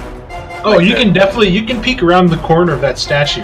So if you look here, like these two things, they're just like these sort of statued columns that sort of reach up towards the ceiling. So they're not very big. They're they're really purely for decoration. Okay. Because what I'm going to do is I'm going to fling a little firebolt action at this set of armor. Boy, don't miss because you're shooting it at a wooden cabinet. I'm just throwing that out there. Be aware of your surroundings. There's flammable shit everywhere. Okay, hold on.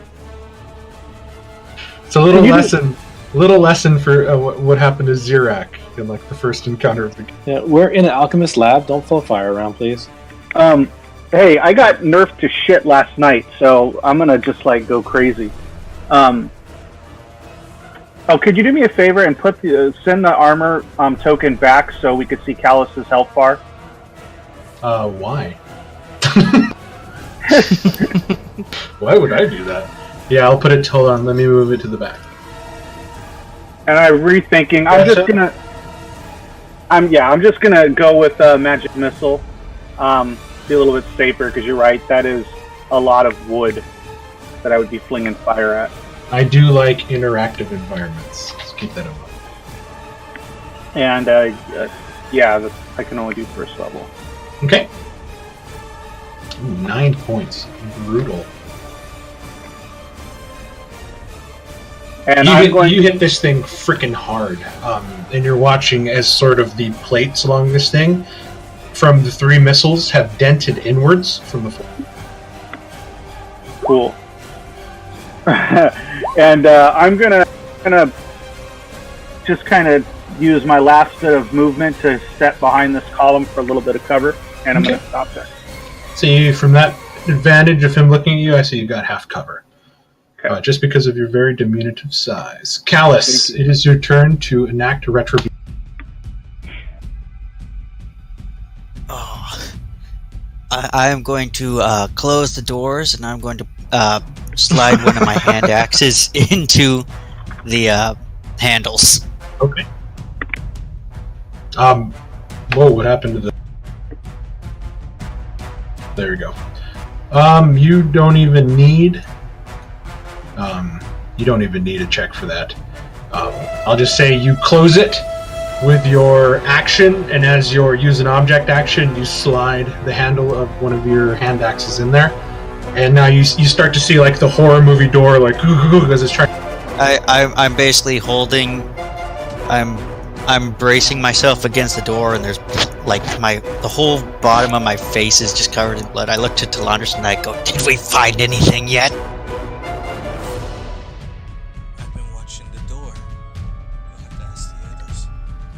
Toro.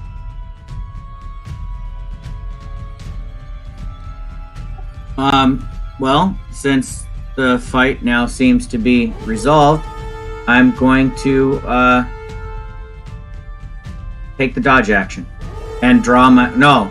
I'm going to draw my shield off of my back and draw my sword. And I'll step to the top of the stairs there.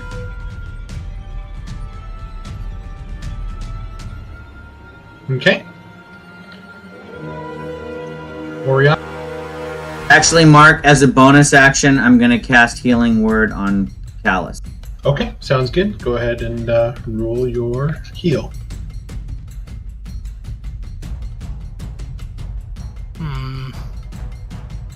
Alright, 5 points of healing to you, Callus.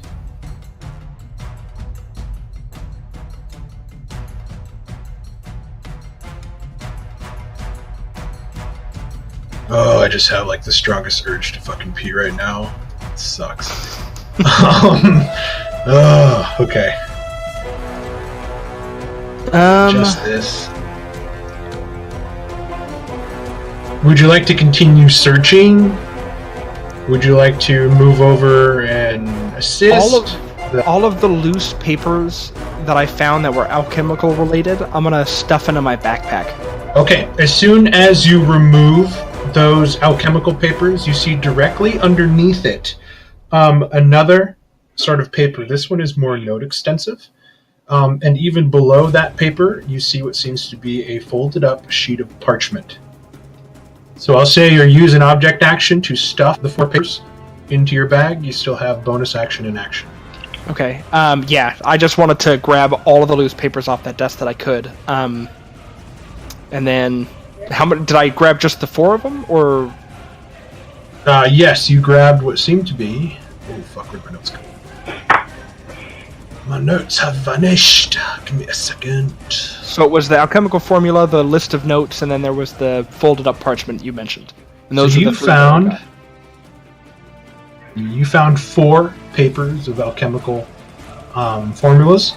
You found a large parchment. As you pick it up, there's some weight to it, and it seems to be folded in along itself. And this parchment itself is like maybe 14 inches tall and 6 inches wide with some heft. And the smaller paper with a bunch of notes on it, what do you call it? Yeah, and you pick that up, you just shove them all in? Yeah, I'm just going to shove them all in. Okay, and so that was my use an object action? Or was that my action? Well, I'll say that was your action because you use an object action exposed to the 2 below. Okay, cool. Then after I grab all those off the desk, I will move... I can't use WASD to move my icon around. I have to use my arrow keys now, and it's throwing me off. I'll move 5, 10, 15, 20. I'll move right here behind Twirl. And that'll be my turn. Because I've already used my action. Okay. Jared. My question was, while he was opening that armor, me and Belzar were looking here. Did we have a chance to finish that before he got punched in the face? It kind of all happened at the same time. Okay. That was my impression, so I gotta head back to you once it's my turn. Well, I'm gonna... Because Balthazar didn't give me a roll. Because it went from him inspecting the letter to Oriana going through the desk, you guys making your way there, and as soon as you started looking, Callus opening the door and then getting frickin' rockied like a piece of meat. Okay, well then what I'll do is I'm gonna dash, because I can't get there in one movement. I'm gonna dash over here. Sorry, Brad, let me fix it really.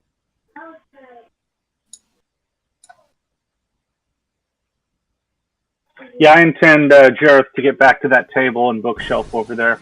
Can you see now?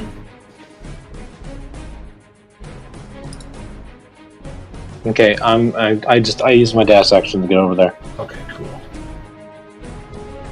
Because I know this thing's gonna get out, so... That's it. Top of round 2. Delandris. I will ready an attack for when armor is if it breaks free.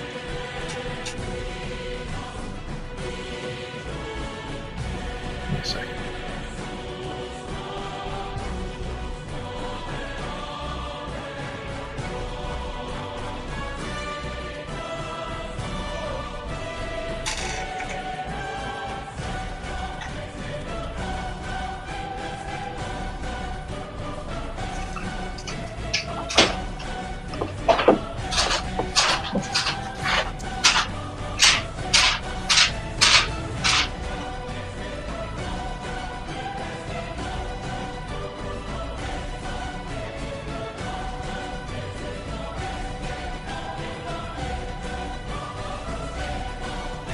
Okay. I need everybody. I need everybody inside the room to give me a wisdom saving.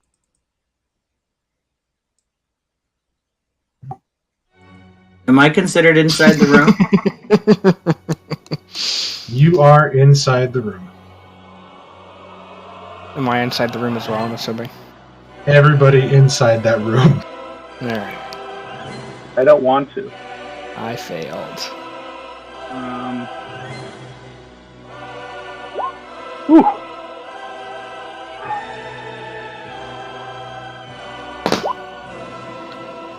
You guys catch it just at the last minute. You hear a voice from the hallway. And it's kind of like a derisive sneer. Just, know your place. And you feel like you're moving through water. As those of you that rolled below a 14 are now slowed. Cool. You're saying the voice came from the hallway? The hallway. Shit.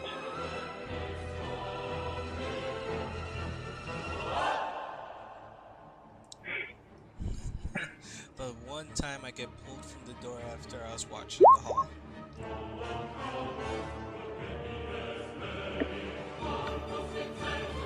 Our movement is halved and we only get one action, no bonus action or reaction, I think. And our AC is all down by 2. Where the hell did his initiative go? Oh, we can't join the battle. Like it didn't save it.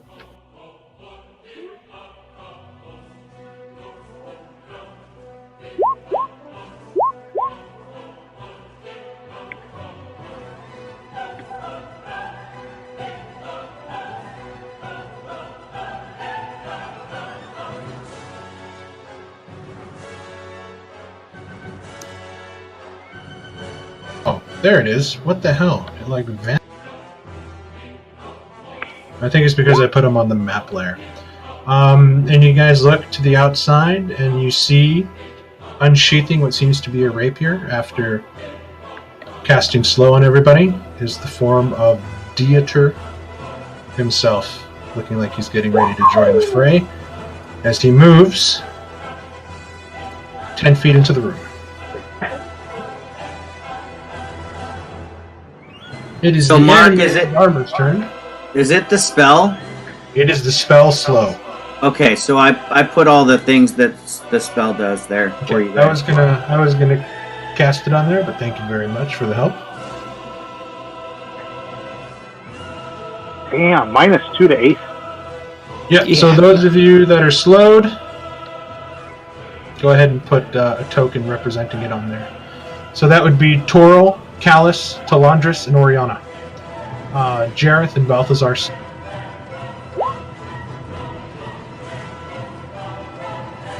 Snail.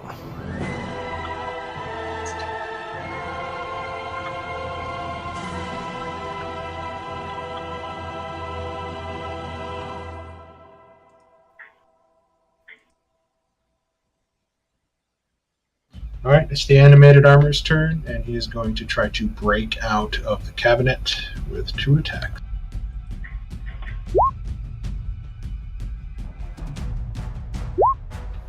"15 hits. You guys hear a doosh as part of the door of the armoire, and you see the fist poof punch out and then retract back in. Balthazar. Woo!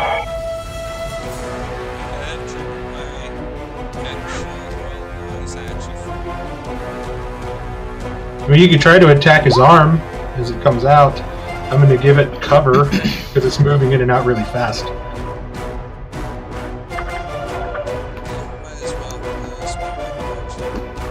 Okay.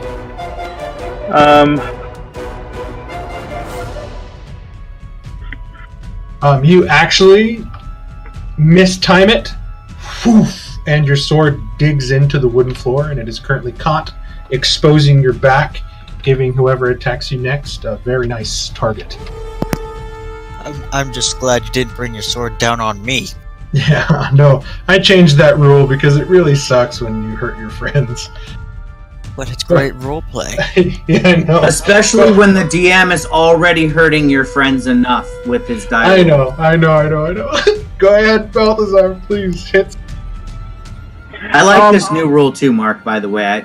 Granting advantage is a good thing for a crit fail, I think. I want to ask to try something tricky. Could I cast Mage Hand to pull the rug and see if I can knock him prone? Go ahead and link Mage Hand. I think there's a set weight of what you can pull. I think it's 10 pounds. I definitely like the flavor. Yeah, it's well, you can't carry more than 10 pounds, but yeah. How about this, Balthazar? I really like your idea. I'm going to let you burn your inspiration point and give me an intelligence check as you focus all your mental fortitude into trying to pull this rug. Okay, so I'm just giving you a straight intelligence roll and I burn my inspiration. Yes. Alright. Here we go, boys. And girl. Thanks. Oh, yeah. You reach out, and as you clench your hand almost in the same motion as your mage hand onto the rug, you actually watch Toril and Oriana as you slowly look over as the veins begin to grow around Balthazar's unusually large cranium for a deep note. And the hand itself grows almost double its size as he yanks back, knocking Dieter prone as the rug gets pulled out from under his feet. That's pretty rad. Yeah, thank you. Hopefully that helps. No problem. I really like that flavor on that. Is that all you're doing? Would you like to stay there? No. Seeing a new enemy is going to be pretty tough. I'm going to move back.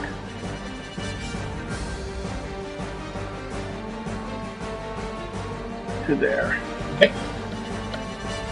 Callus. Well, Callus seeing Dieter come in, he's just like, dang it! Remember, your movement is halved, so technically you have 10 feet of movement. Yes, I am going to rage, and I'm going to swing at this animated armor as it tries to punch its way out. Okay. Go ahead and make your attack. 22. As one of the hands shoots out and you crack it right onto the wrist. And you see the hand kind of shoot back in, but then you start to hear more punches and pushes. As it's almost like piston-like mechanical nature is trying to get out of this. 8 damage. Brutal. It's 10 damage, plus 2 to my barbarian's attack.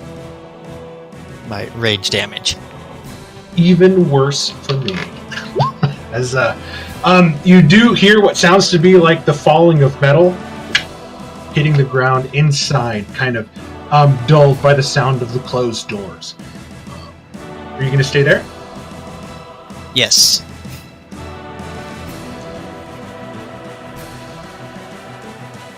Yes. Yes, Toro. You're forgetting to ask players at the end of their turns who are slowed to remake that wisdom yes, sorry. I just got caught up in the moment of Balthazar's rug pull and Callus hitting through the cabinet. Callus, I think Delandris gets one too. Yes, no, he doesn't. Not until it's round ready 3. to attack. Okay, you're right. Sorry. Callus, you are no longer slowed. That's pretty funny, Callus, with the symbol you put on there. Yeah, raw. Toro, it is your turn. Alright, I am going to move forward 15 feet. And I like this idea of being in slow motion, just kind of trying to charge forth towards Lord Dieter while he's on the ground. But since I can't get all the way to him because of his magic, I'm going to stop at 15 feet and use my action to take the dodge action, readying for him to get up and attack me, possibly with my shield kind of out in front of me, being in a defensive posture. Okay, if that's the end of your turn, go ahead and give me a wisdom saving.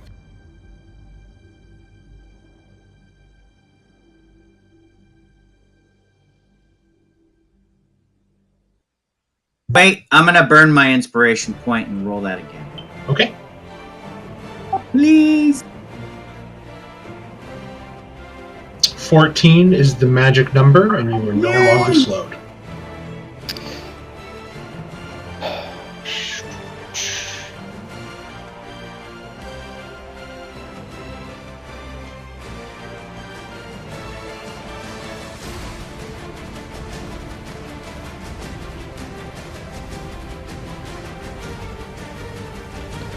Oriana. As you're sort of beginning to weave your hands before you're trying to cast a spell, and you notice just how slow, you can almost see air rippling behind it, as like everything is just so unnaturally thick. The air is. So is it just spells with a spell slot, or is that cantrips as well? Anything you have with an action, I believe. Shit. Alright. I'm gonna... Oh, God, 15 feet of movement, and if I do that, Toral's still in my way. It's a cone. I'm assuming if I were to move here... hold on a second. This is because I'm on the wrong thing, that's right.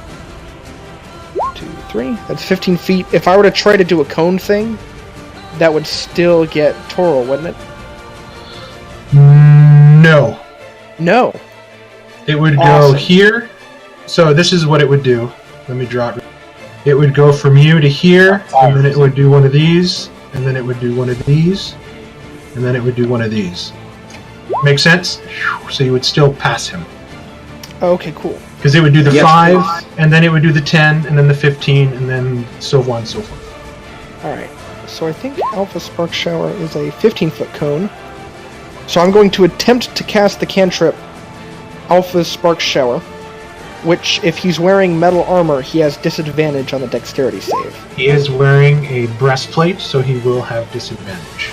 But I need to roll a what to see if I cast it? Pink clouds. Or I'm sorry, Connor. This is beautiful. I love this character.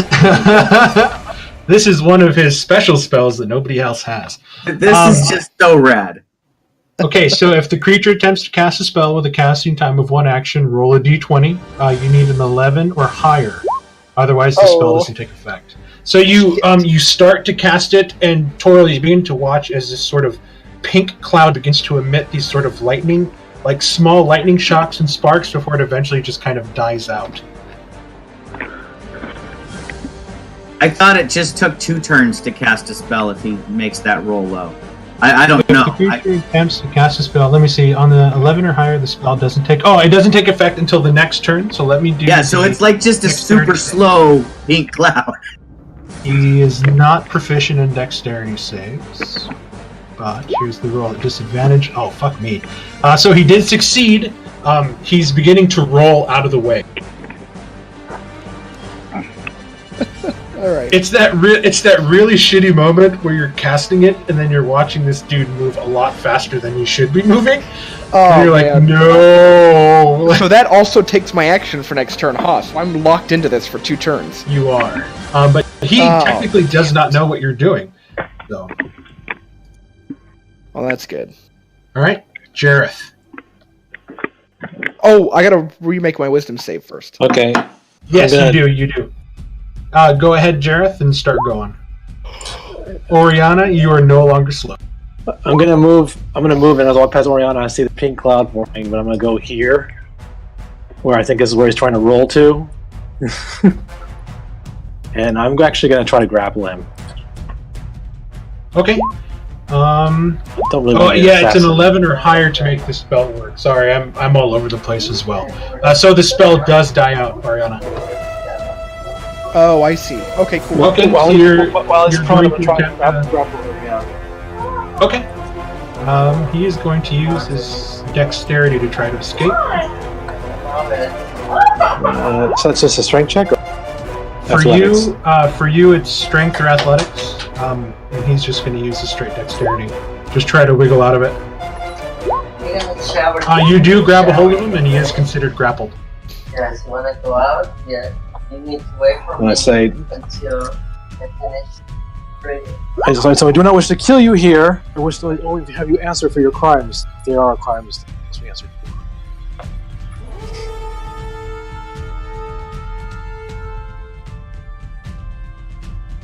And that'll be it. Okay. You watch as he sort of smiles wide as you grab a hold of him, and you're starting to feel his hands grab onto the open parts of your body. Top of round 3, Talandris. I am going to slowly stab at the armor. Okay. An 8, however, misses. The good thing about this, though, is that you are no longer keen with advantage against you. But if that's the end of your turn, do go ahead and give me a wisdom save. You are still under the effects of slow.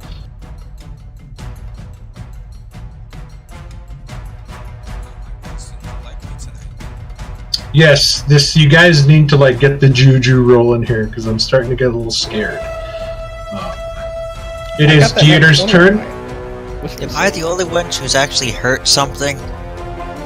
Yes. He is going. So he places his hands almost in the open parts of your chainmail, right underneath the armpits, as he's kind of almost in a thing he's going to pick you up, and he moves in close to your ear, Jareth, and he says, "Bleed for me. Give me a Constitution." Oh, okay. Oh, terrible roll. You're gonna of necrotic damage, and your eyes, ears, and mouth begin to gush out blood. You are blinded. Oh, yay. Gross! Oh my god. Wow. As this is a fun spell called Bloodbath. Yeah, no shit. Oh my god.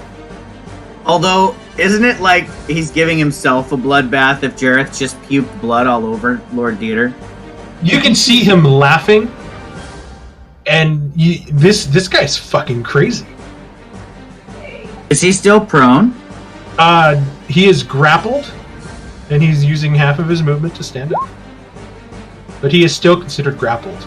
As he uses his action, grapple if I'm holding him down. That doesn't make. You're holding him in place, so he really can't get away from you unless he breaks out. But if I did want him to get up, even if you grapple someone, can't you keep him in place?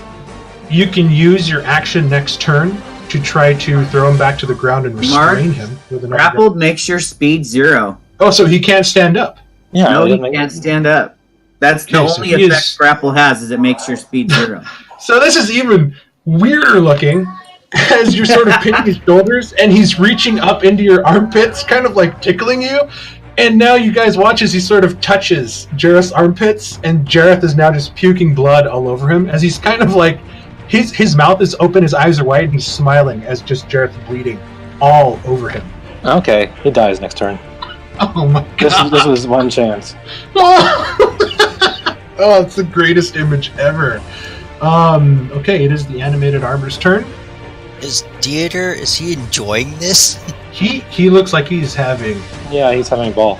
A magnificent evening. Because if you can remember, those of you that saw him, he looked quite bored at the party. Here comes 2 attacks at the door. First attack misses, because I gave the door a 10. Second attack hits. 6 points of damage. Boom! The right door explodes outwards. He can now see out. Callus, you are now looking at the form of the armor, getting ready to raise up and punch at you again. That is the end of its turn. Balthazar.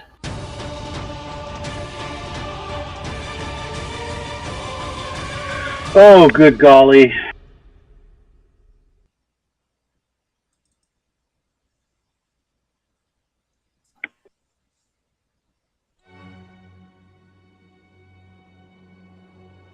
I'm going to go ahead and magic missile this suit of armor. Okay. Yes, destroy the plate.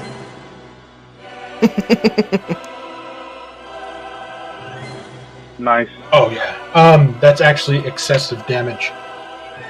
Boom, boom, boom. You shoot. You dent the helmet inwards, and it shoots off, bounces off the back, lands to the floor. 2 more shots to the chest, and you watch as it sort of like spasms, and the armor just begins to fall to the ground, just raining as the animated armor is no more. I use a free action to spit blood on the armor. Nice. I got some extra blood for you if you want. Well, that frees you up, Callus. You can go take care of Lord Dieter. And Cal. That's the end of my turn.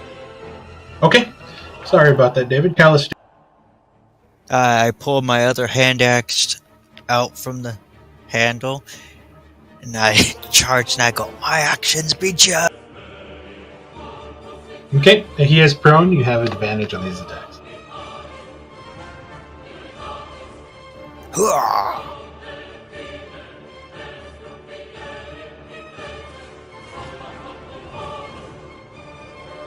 22 definitely hits.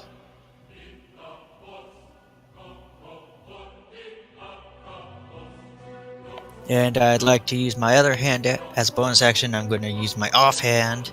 Okay, so you come down and you aim a shot directly at the arm, holding on to Jareth's, we'll say, left arm, as they're looking at you, and you hit, and it feels like you're hitting iron. And you sort of pull back, and you see the shirt tear, but there's no physical damage to his body at the moment. Balthazar, never mind.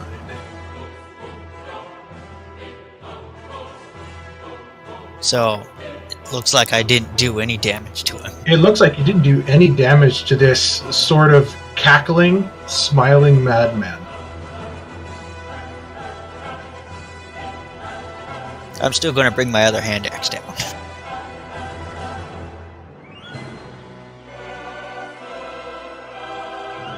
.22 definitely hits. I think it's more like, I think it's just 20. Because it's my offhand. No, only your damage is affected. Your hit is the same. Okay. You just don't get to add your strength to your damage attack. So this one's 3, which is still 3 plus 2 because of your rage. So it's another 5. Yes. This time I aim at his face. You hit the face, and again it feels like you're hitting just like solid granite. And you pull it up, and he looks at you, and he gives you the craziest fucking smile you've ever seen on your face. Like, this is, like, professional wrestler with a cut on his forehead, blood, like, raining down. Like, oh, man. Like, he is, you know, he's getting ready to fucking roll. Toril. Oh, sorry. Is that the end of your turn? Yeah, but I'm just like, what the heck are you? Balthazar, what's your passive perception? That is 12. Okay. Go ahead and just give me a perception.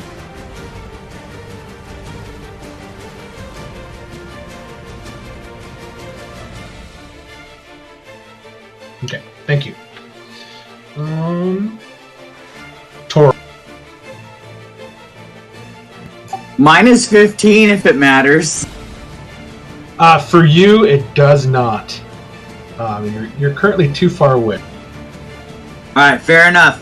I am going to rush forward to Lord Dieter, and seeing that did I notice that Callus's attacks seem to have little effect on?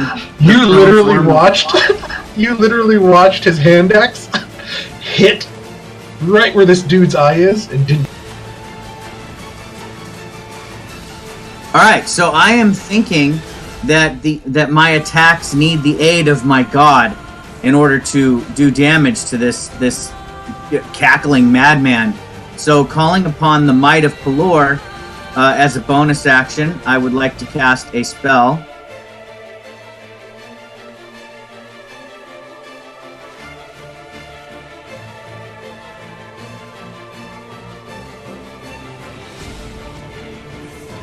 Okay.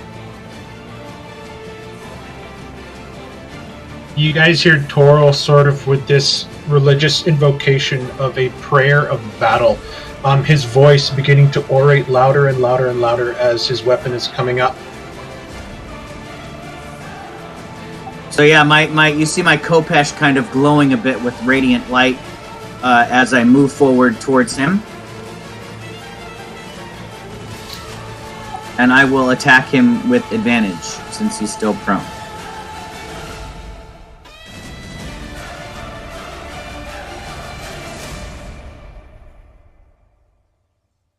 The 14 does miss. Okay, so before you say miss... Oh, that's right. You add the D4. I totally forgot. No, that's to damage. I'm going to call upon Pelor again to guide my strike using my channel... So does a 24 hit? A 24? You come down and the sword... the Khopesh in your hand almost feels weightless as you call out to Pelor now in this greatest time of need, and it streaks down like a comet with a trail of light behind it, aimed for the neck, and you hit what seems to be solid fucking steel as your sword almost rebounds a bit. But go ahead and give me the damage.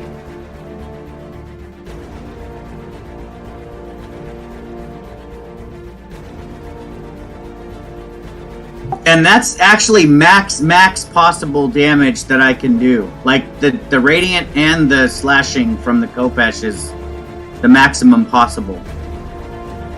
Okay, so that is 15. Okay. And that ends my turn because I am out of stuff to do. Balthazar, just due to that large hit that Toril did, you hear what seems to be a muffled, kind of like high-pitched, muffled scream from somewhere in the room. Oriana. I don't want to do this. Because he's prone, I get disadvantage on a firebolt, right? Yes, sir. Oh, shit. I'm going to do something a little risque here. Don't do fire. We're on a metal wood floor with a carpet. Yeah, no, I'm not going to do it because I get disadvantage. I'm going to come right into Toril's space and use my Alpha Spark Shower again, which he has disadvantage on the save. You don't hit me, right? Because I only have 5 hit points. No, based on what he was saying earlier from the cone, it should...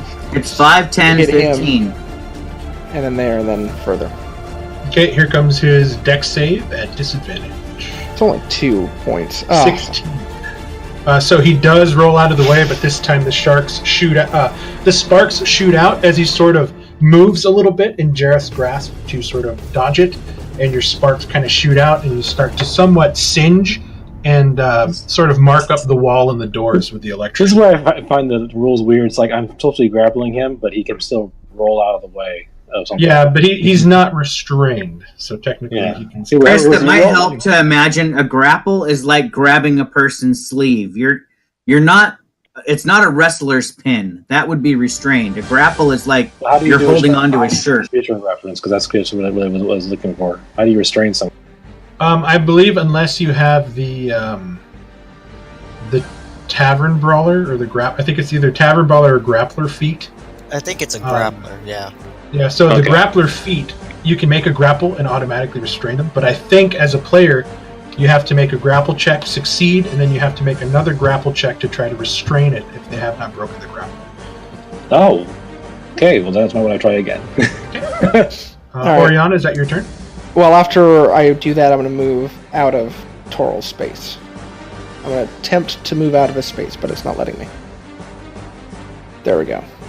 Okay, as you move away, he is going to cast a cantrip at you, because he can. Oh, good. As you elicit. Let me see, I gotta set it to normal.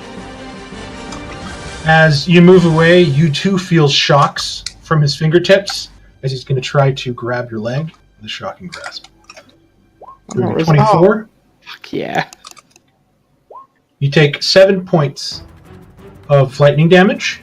As he grabs your ankle and you sort of step away and you feel your body go numb as a sort of jolt of electricity kind of makes you seize, and then you catch yourself as you move off. Ouch. He has a plus 11 to hit with that? Holy cow. With spells. That's crazy.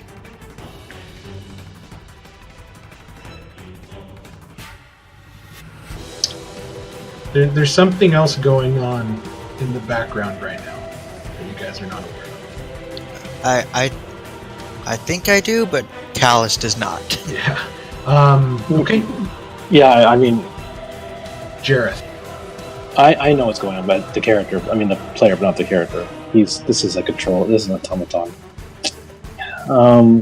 Well, I'm not blinded. I can't see, so I don't know what to do. I'll attack. He's on the floor. He's on the floor, so I get disadvantage now. I'd rather attack him, right? He's grappled and prone. So we'll say that you have your left arm.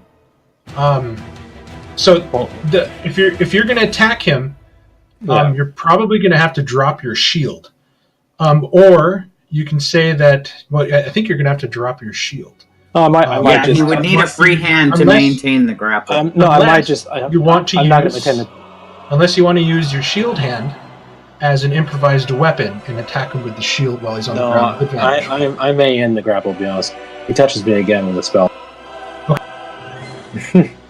So I can't take another bloodbath, even if I make the save. I'm going to end the grapple so I can attack him. Yeah, and you do have your hands on him, so you have a good idea of where he is. So your attack, even though you are currently blinded, is made at normal. What does blind usually? Just advantage? Disadvantage? Is that what blind does? Disadvantage on attack, yeah, and disadvantage on dexterity saving throws that you can on spells that you can see it. Okay, I'll just try attacking him. Oh yeah, that definitely hits.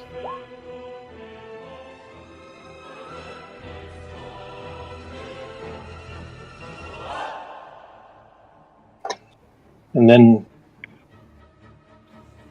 I'm assuming I hear a bang. Okay. And then I'm gonna back away over here. I'm gonna hit it at the wall. I can't see blood, and go over here and try. You start to back away, in your movement, and you watch now as your eyes begin to clear, and the coppery taste is still in your mouth, but the staunching of blood stops. You begin to regain your vision. Your breathing is going back to normal. As your sort of panic dies down a little bit. He did burn his reaction to attack Oriana, so you do not elicit attack opportunity from him. That's why I did that. And yep, you move away, and you are no longer blinded. Okay. I'm trying to put the blood on my eyes. Okay, that's it for me. Top of round 4. Talandris, it is your turn now, as all this action is going on behind you, as you are painstakingly trying to turn yourself and try to run into... Slowly approach this image of, Lord Dieter, as far as I know. And slowly swing my blade up.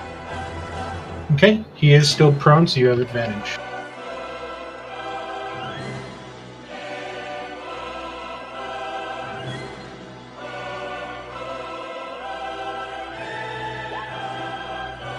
$17 hits.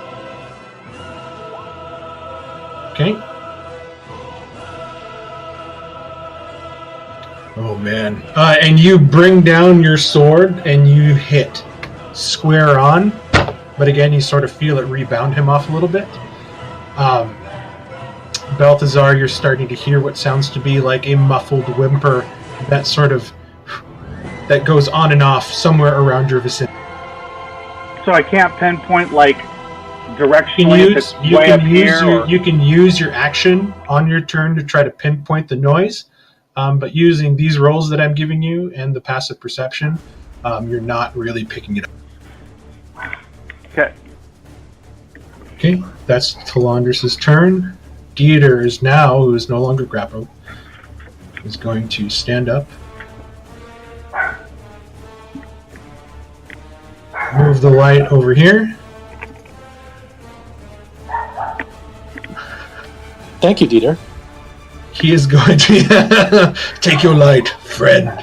He's going to stand up and he's going to look to Toril, who he heard sort of uttering prayers to his god. And he is going to reach out, Toril, and he's going to touch your breastplate, and he is going to cast Shocking Grasp with advantage due to your chain shirt. I'm not wearing a breastplate, but yeah, I do have a chain shirt underneath my tunic. He likes to touch people. He is. He's a very touchy guy. 27. Yeah, that's gonna hit me. He does 11 points of lightning to you as he reaches and he grabs you, and you sort of stiffen up with the electric shock.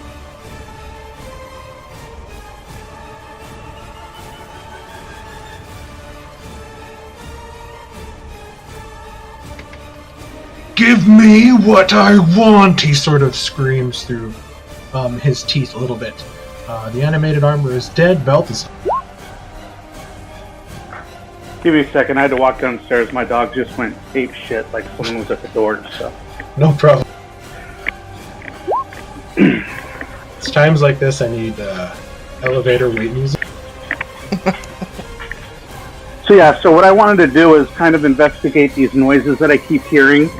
And report back to the group that I hear noises back in this room. So whatever role you think I need to kind of pinpoint where I could go to investigate. You're gonna have to give me a perception check to focus your hearing away from the battle and the spells. You need a perception check to sort of focus on hearing the noise. Okay.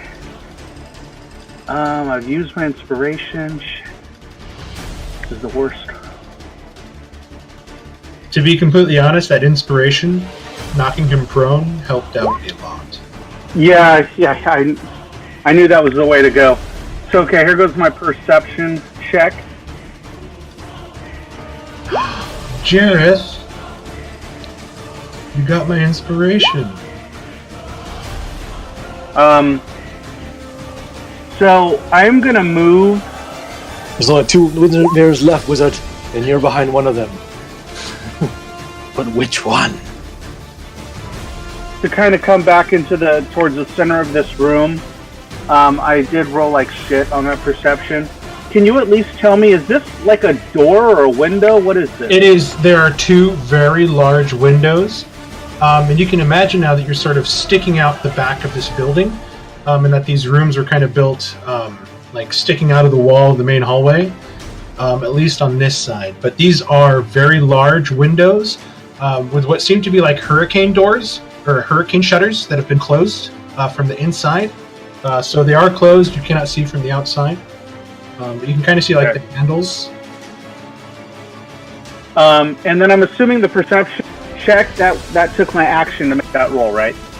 That was an action to make that perception check. Okay. So then I will be done at this point, and then hopefully I did announce to the group that I hear noises back in this room, and then I was going to go check it out. and I'll be here. Okay. Callus.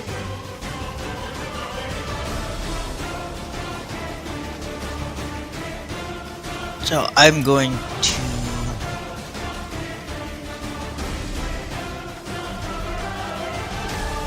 I'm going to take my hand axe, and I'm going to try and pin him down. Okay. Because it's pinning. So you're gonna aim at like he's a hugger. You're gonna aim at like his leg pants to make sure he can't move. I'm aiming for his cape. Oh, perfect.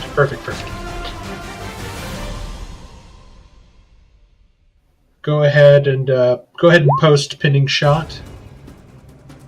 Damn it, the 8 misses. As he sort of twists to the side really quick, as he's sort of still attacking Toril, and the cape just billows out just at the last.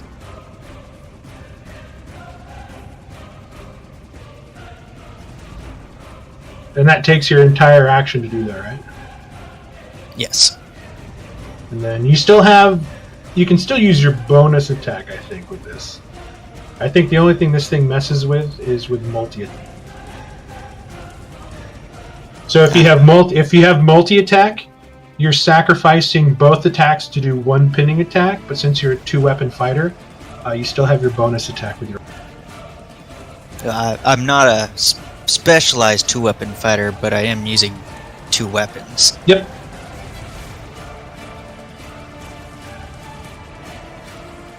So I'm going to try that again. The 11 again, as he saw you try to attack his cape again, and he sort of brushes it back. This time, as he sort of looks at you and smiles again, he's still just drenched, covered in crimson.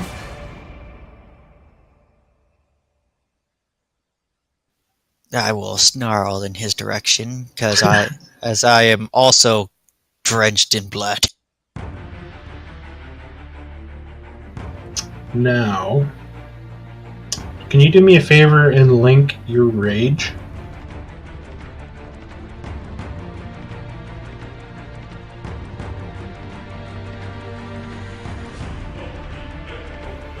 If your turn ends and you haven't... Okay, never mind, you're good. I thought it might have been something with damage. Toril. Alright, so since I am a bit shocked by his last attack, I'm going to go ahead and unleash the remainder of my fury upon it. This strange, insane creature. So I will attack it.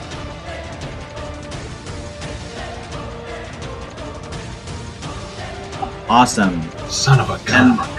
Then I will use my bonus action to attack it again, which is the last time I can do that today.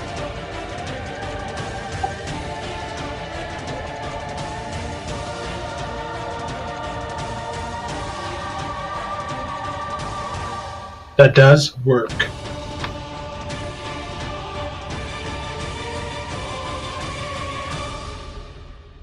Go ahead and give me your radiant. Ooh, that is good. Max damage again.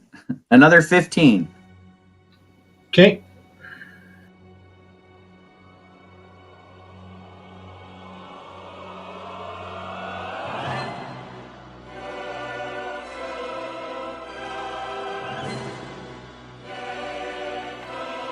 Balthazar, as you back away and you hear Toril sort of scream with this war cry to hit, you watch as what seems to be shattered glass breaks along the top of this column as a devilish, imp-like creature falls to the ground dead before it starts to melt and sort of bubble and turn to ash.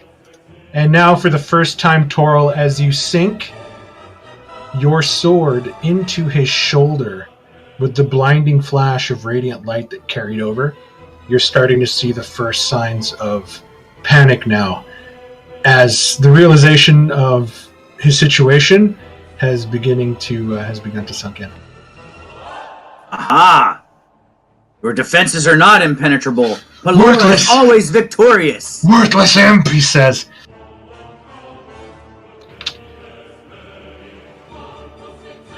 Is that the end of your turn? Yes. The devil cannot protect you from Pelora's glory and light. Right. Well, I guess I will Witch Bolt him. Because that seems like a good idea from this distance. Okay. Here's hoping I hit. That's a natural 20. That is on the Witch Bolt. fucking brutal. For a total of 12 damage. God damn. Okay. And, yeah, I'm just gonna lash my electric whip at him and call it a turn.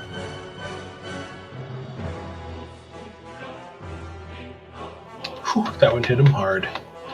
Sizzle, sizzle. Jareth. Imp. You summon imps. That means I can send justice upon you.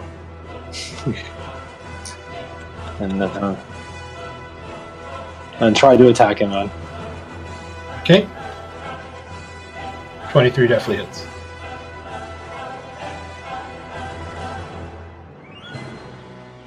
And then I'm gonna attempt to shield bash him then. So Okay. let's do that again. It's athletics, right? That's your athletics, and then he's going to try to get out of the way with his dexterity at normal. You push him prone. Prone. Kneel before your betters. And face judgment. Top of round 5, Talandris, who is still suffering the effects of his slow. I will slowly angle the blade where I'm going to be pulling it upward, arcing it along his body. So he's going to get a good look at this blade before it comes for him.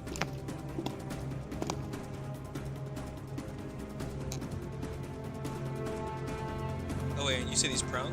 He is prone, you have advantage. You see Jareth sort of buffer him back as he loses his feet. Under Jareth's pool of blood underneath. 21 definitely hits. Max!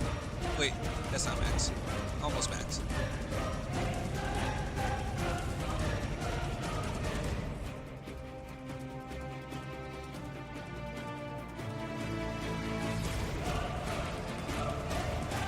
I finally saved. Perfect, you are no longer slowed. It is his turn. He's going to use half of his movement to stand up. He's going to look to you, Jareth. He's going to put his hand around your throat. I need a Constitution saving. Doesn't he have to do an attack to do that with me? Nope. I'm not grappling him or anything. I know. Okay. But this spell specifically says it's just a con save, but I'm just flavoring it that way. Oh, okay. Okay, you do fail. You take 7 points of necrotic damage again, and you're blind, coughing up blood as your eyes are... Actually, I'm unconscious. I only have 5 hit points. So he coughs up blood and falls to the ground, bleeding out. Yeah, basically. And so to kind of put it in terms, you're watching as he sort of reaches up, touches his cheek, and you watch Jareth's skin sort of go pale as this torrent of blood gushes out of his eyes, ears, and his mouth. And as Jareth begins to fall backwards unconscious, like the blood begins to trail on Dieter's hands. And he turns to you, Toril, and he just licks his fingers from palm to fingertip as he looks to you. For that you will pay.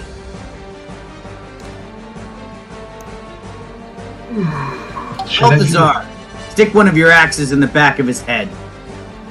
No, I'm not going to do that. I'm not going to be a dick. I'll give you guys satisfaction. Balthazar. How is he possibly going to get away? He'll attack from 3 different people. I'll tell you afterwards. I'm pretty sure you guys are going to kill him.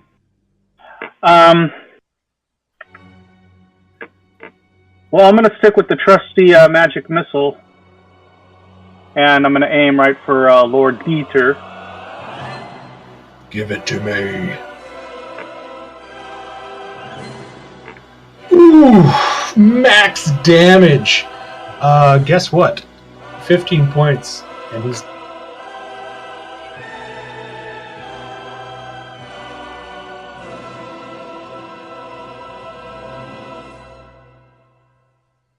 So, this is great. He turns around and begins to lick his left hand from palm to fingertip. And as he's smiling at you, Toro, you just watch his face. Boom! As he gets launched backwards. And just, you hear a cracking break as he sort of bends unnaturally as he hits this lion statue. And he falls to the ground prone, unmoving, and dead. I will immediately kneel down and perform a medicine check on Jareth's wound.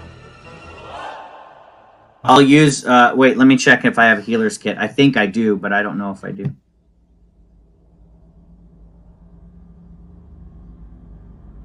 I do have one. So I'll use a use of my healer's kit so I don't even have to make a medicine check unless you want me.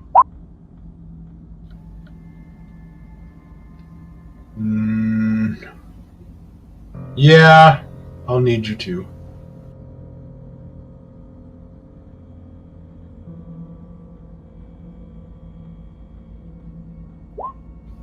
You succeed. All the things I'm like built to do, and I'm rolling really low at. But yeah, that does succeed. So I will burn a use of my healer's kit, and Jareth, you are stabilized, but it doesn't heal you at all. I mean, there's a moment of panic. For you, Toril, as you sort of, you're like, what do I try to stop? As you're sort of like putting your hand against his ears and then his mouth, and his eyes are bleeding. And after a while, you do see that the blood flow does begin to stop, much like it did during the fight, as it sort of ceases to happen. And he's breathing normally. Jareth, you are okay. After he is stable, Talandris will walk up, kind of arc his neck, and pour a vial of healing potion down his throat.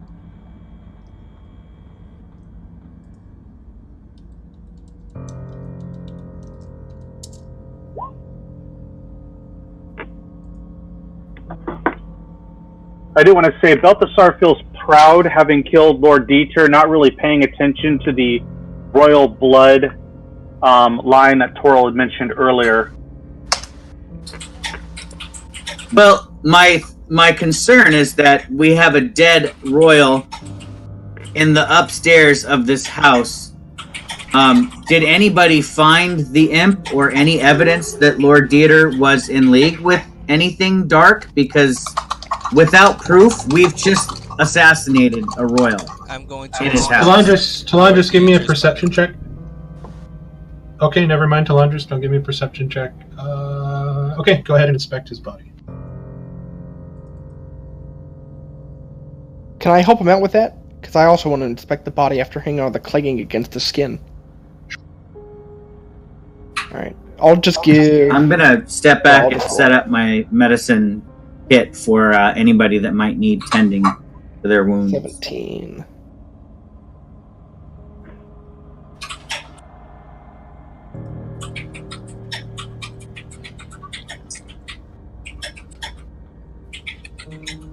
I had visions of a silver lady guiding me to a safe place.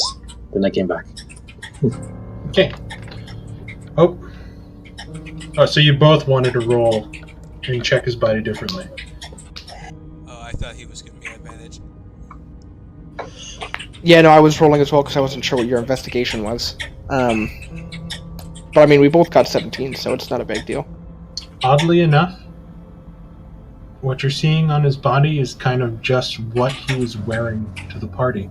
You do see on his hip a rapier that he never drew. You see his breastplate and his nice clothing that has sort of taken a lot of damage. He is covered in thick, viscous, crimson blood. That's my blood. And his own. Yeah. And I mean, you find a coin pouch that's quite weighty, but he's not wearing like jewelry. he doesn't have really anything much on his persons at all. Well, I was curious, is his skin still hard to the touch? His skin at this point was really soft. You point it and it feels just cold, lifeless. And then there's no letters or anything on him? No letters on his persons. Alright. I kind of slightly pull the rapier out of its sheath to take a look at the blade. Talandris, you begin to hear what sounds like crying. And the sounds of it seem to be heeled feet, like heeled shoes, walking towards your general direction as you take the sword and you look at it. I mean, it's a nice looking, well-made rapier. Oh, can I shut the door? And the crying walks forward, and it is a female. And you turn to look at the door, and you see that it is Alana. Oh. And you see her eyes are just red-rimmed and sad as she's looking sort of mortified at the body on the ground as you guys are sort of standing around the body looting it. Okay, listen. There's a good explanation for this. I wasn't looting. I'm covered in blood, and that's... Lady Alona, might I offer you a prayer in solace of your loss, but your brother was consumed by evil. She looks at you and she's like, not now. And you see her sort of reach behind her and you see her pull out a dagger and she kneels down and just right into his throat. You traitorous bastard! Oh, no prayer is necessary. Everything he said was true. Everything he said was true. And you can see her, she's shaking and she's shuddering. And she's now starting to get blood on this exquisite snow white dress as it's sort of like pooling and getting around the threads, and she's sort of leaving the dagger there, and she's kind of, her hands just constantly shaking, and she's sort of looking at all of you, and she closes her eyes to try and calm her. She closes her eyes and she takes a deep breath, a very practiced breath, and you see her sort of calm a bit. Shuddering breath, and she looks to you, Toril. I can buy you some time. You need to flee this place. If it is discovered what you did, no power in Dastow, not even I, can save you from punishment. The penalty for killing a noble is death, even if it is just. My mother would have you hunted across the world for this slight to the family's name. Here at this party, in our house. But we shall trade in silence. If I might have a moment, my lady, how will you explain the death of your brother then? I will kill him myself. Do you have evidence of his evil doings? The body of the imp. And you see her sort of just kind of smile, like sadly with tears down her face. Like she doesn't know what to do at this point. She just knows that she owes you. She owes all of you so much more than you can ever imagine. Give her the letter and the proof that she found one letter and found the other. Writing is similar. Please. And she went to confront him. I will not reveal any of you, but I ask that you do not speak of his dark deeds. This is my family's reputation, my father's honor. I nod my head or bow to her slightly, and I'll approach her and put my hand on her shoulder and say, "It will be done. We will keep your family's traitorous secret." And I do the sign of the sun in front of her, and then ask her if there is a way out that will escape the notice of the guests at the party. I'm covered in blood, so yeah, we do look rather suspicious right now, being covered in blood and such. Give me a moment. and she kind of stands up, and you can see it's all shaky. She holds her hand out to you, Talandris, as you already sort of have your hand out, as you were trying to steady her a bit. I'll accept her hand. And you see her sort of shakily, like, kind of grab it and stand. She's still not really right on her feet. This was a big emotional blow. And you see her walk out, sort of look from side to side, and begin to move down the hallway. As she sort of holds a hand out to you as she begins to walk. Are we following her? I wanted to talk to her, actually, invite her. She said to wait. Okay. And you guys are sort of just standing there, kind of waiting in this very intense, silent mood as you look about Dieter's person. And really, you find the ruined breastplate. How much gold did he have on him? Oh, you're gonna look through really quick. Well, you said we found it earlier. So as you sort of look at it, you're looking inside, and you see a handful of what seem to be silverish coins mixed in with a lot of gold coins. Are you going to take the time to count them? Not yet. I'll wait. I'm just going to take the sack. But we'll just say, for shits and giggles, inside is 10 platinum pieces, 25 gold pieces, and 10 silver pieces. All right. Say that one more time. It was 10 platinum. 10 platinum, 25 gold, and 10 silver.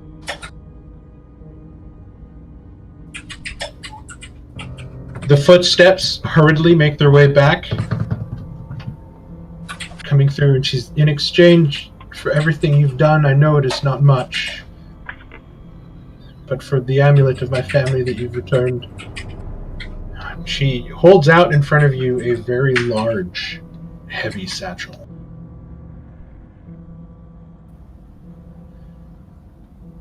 That monster, she says, he would have killed me and Reinhold for the family seat.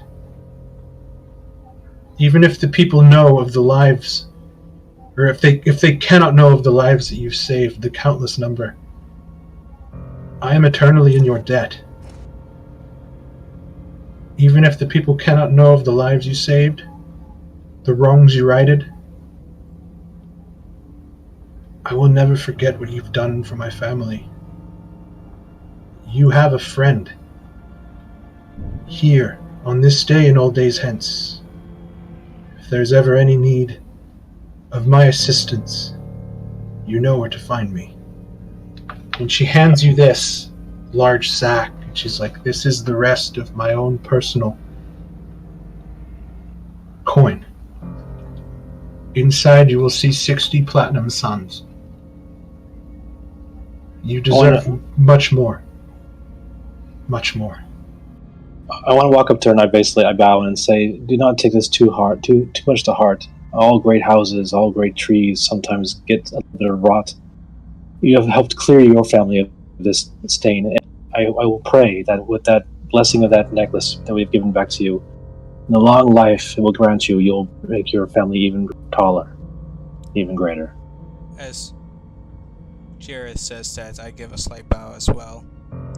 Your friendship does mean a lot to all of us.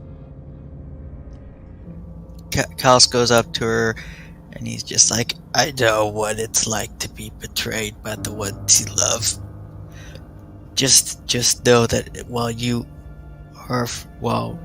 we have a friend in you, know that you have a friend in us. If this ever comes back to haunt you, know you can always call on us again. And I will keep this secret that you wear that to myself. May you just be famed as your Erevan, as the ancestor was. Maybe people think that you're also Erevan's true heir. So that's how much you guys got. She gave you literally 120 platinum. Oh man. Rolling. That is the rest of her own personal funds that she had left after spending all the money to try to help the lower hearts. So a grand gesture indeed. That's another 20 platinum to each of us then? Yeah. I mean, what is that? 1,200 gold? Oh my god. I can buy some silver sword. Quickly. Follow me. Oh, we'll follow her. Yep, I'll follow her. And she takes you guys towards she goes up towards where her... Sorry, buddy, stop. Some of my dog's nudging me. She takes you up towards the hallway, going... If you guys are going to exchange it that way, you guys are more than welcome to do the 20 platinum per piece, unless you guys want to do like a group fund. I leave that up to you. She takes you this way, up through the north, and she's walking, and you guys, again, are just sort of, it's just your footsteps at this moment, and she points inside this room, and you can see the blood trail that she had left was in her room as well. And she goes over to a bookcase and opens it, and you see the bookcase slide open, and it takes you down a sort of small, really enclosed spiral staircase. Jareth, I think especially for you, this is the worst because it's really tight for your broad shoulders. This will take you out to the back towards the garden. Nobody is allowed in the garden itself. Circle around. There is a creek back along the cliffside to where you can wash off the worst of the blood. Just make sure that nobody sees you. There will be questions. If there's any way you can all do this without being seen, I would express this is the most I can do. When we get outside, I'm gonna do something that's unusual. I'm actually gonna take off my armor so that I make less noise. Is that possible? So I can at least... That's very possible. With the help of your friends around you, it's very easy. Okay, so we can get out easier. So you guys begin to go down the spiral staircase, and it is quite dark. Jareth, you still have the light beaming from your holy symbol, illuminating the way down. And as soon as you guys sort of get out of sight, you start to hear the grinding noise again of the bookcase begin to slide close. And you start to hear a scream. Guards! Guards! This blood-curdling scream, and her just ferociously crying, before eventually it begins to be muted. And you guys are descending until you reach what looks like a door on your side. As you guys are sort of standing single file in this very thin spiral stone staircase that goes down to a very small landing. Who is first? I'll go first. I'm ready to get out of here, man. I'm the slowest one back. I'll go in the back. I'll follow right behind Oriana since I have the dark vision and I can see really well in the dark. I'll stay close to the tiefling. Okay. I'm gonna ask Balthazar to in his white light. I'll set the filler. Actually, let me go in the middle, guys, and have Balthazar turn off the light spell. That way we can stay hidden. If you want to be between me and Toro, we both have dark vision, and we can. Yeah, I'll be between you and turn off the light, Balthazar. Okay, Oriana, you just push the door open. Yeah. Okay, there's some slight weight to it, and you begin to move. So you turn the light on, right, Balthazar? I'm assuming. Yes. Sorry, I was on mute. You push the door open. There is some weight. You start to pick up the fresh scent of flowers, vines, ivy, sort of assaulting your nose, coming out of this sort of dank, dusty-smelling tunnel. And you look outside and begin to scan. We're going to take a 5-minute potty break. I really got to go to the bathroom. I'll be right back. So what is it going to break down to then? 20 platinum for each count? I'm divvying it up right now. Yeah, let Doug divvy it up. Not sure if the bag off of Dieter was divided or not, though. Oh, I kind of took the pouch right now. But if you guys want, we can divide that. That'll be. It'll be an even though. Do we bring the rapier just in case it might be magical? Or would you leave it there?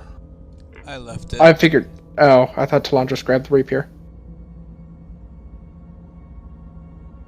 But yeah, if people want some of the money that's on Dieter, let me know and I'll give that to you. I'm just splitting everything even. It's actually probably good he left it because that would look like he was armed, and that way she's not like killing someone who was not armed. That was why I left it. I almost wanted to take it because Talon just has a thing about taking blades from fallen enemies. He's a sword master and sword collector, but the situation called to leave that blade there.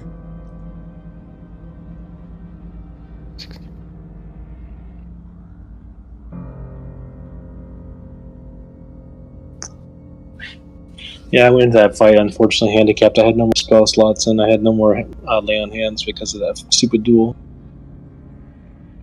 Alright, that's how much everybody will get from Dieter. 1 platinum piece, 10 gold pieces, and 10 silver. That's actually, and it splits pretty evenly. Sorry, I'm super sneaky and gave that guy an imp. No, he should be hard.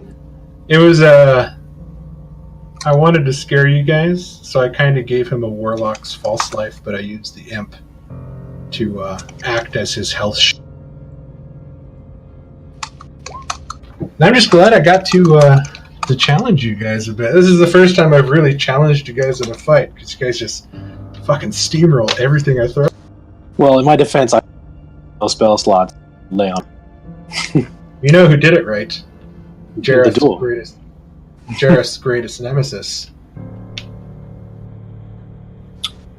Elric Steel Bottle. Yeah. Into a friendly duel again in the future. When I'm level 5. Tales of Elric's glory is already spreading through the city of Death. Hey, don't forget about my rug pull trick. That was pretty sweet. I could tell you really, really, really wanted to do it. That's why I wanted to give you the options. That's why I wanted to do the whole grapple afterwards, so like force him down there. So. Yeah, sadly he had a lot of touch spells. That's okay. I still got him together. But definitely knocking him prone and grappling him so he couldn't stand up to keep him prone helped out a lot. Because the imp was resistant to all the damage that was being transferred, even to, but not the radiant. So when Toro casted Divine Favor and was using the radiant damage, that was boosting it as well. But everything else was getting halved, so that's why it took so long.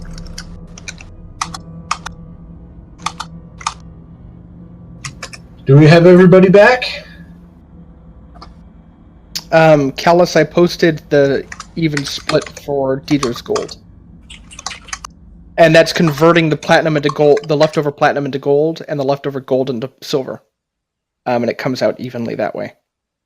Oh, well, we can't just split those gold pieces right now. Well, no, I'm just saying for in the future, if people want to add it that way, and then we can just go to the bank during some off time. And I've been splitting them as they are. Oh, have you? Oh. So we get 20 people. Yeah, okay, I see what Toro put. I'll just do the same thing for me.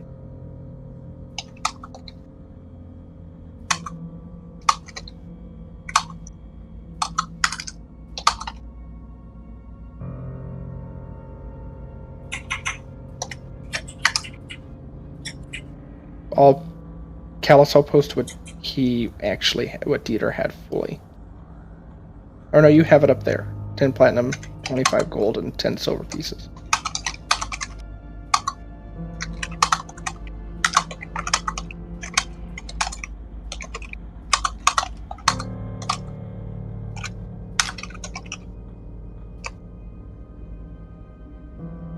Look at you guys rolling in the money. I'm gonna go buy a griffin. Sadly, I don't think there's much a wizard can buy. Oh, there is. You just haven't gone to the right places. I'm curious what I can get.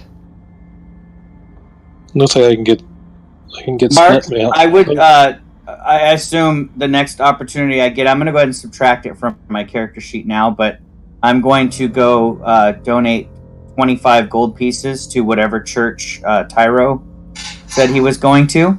Yes. because I'm paying tithe, which is at least 10% of the money I earn, to give back to Pelor for his blessings upon our party. So the main worship here is the worship of Lathander. While you weren't able to find any sort of small shrines or anything that were towards Pelor, here you do notice that Lathander is very present, though there are small chapels to other of the northern gods kind of scattered throughout everywhere. But the main church, the Grand Solarium, which is the Church of Illumination at the very top of the hill, that is the main church, or you can just donate it to the smaller chapel that you met and spoke with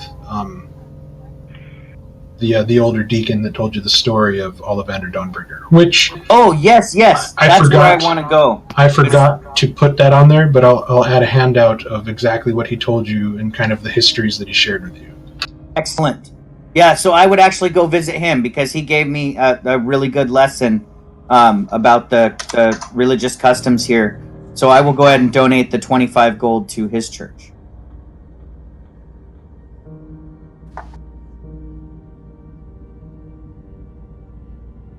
Sounds good.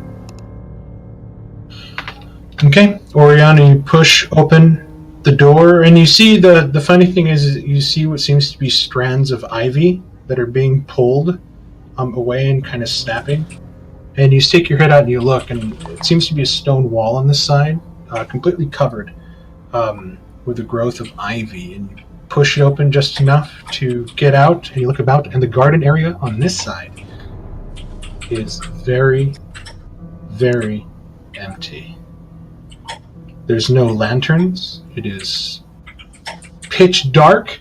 The clouds still covering the sky, not letting most of the moon through, or the starlight. There are windows illuminated off to the far left as you step out into the main garden area. But further beyond the house, in sort of the serene silence, you do hear what seems to be a trickling creek off near the sort of tree line in the back.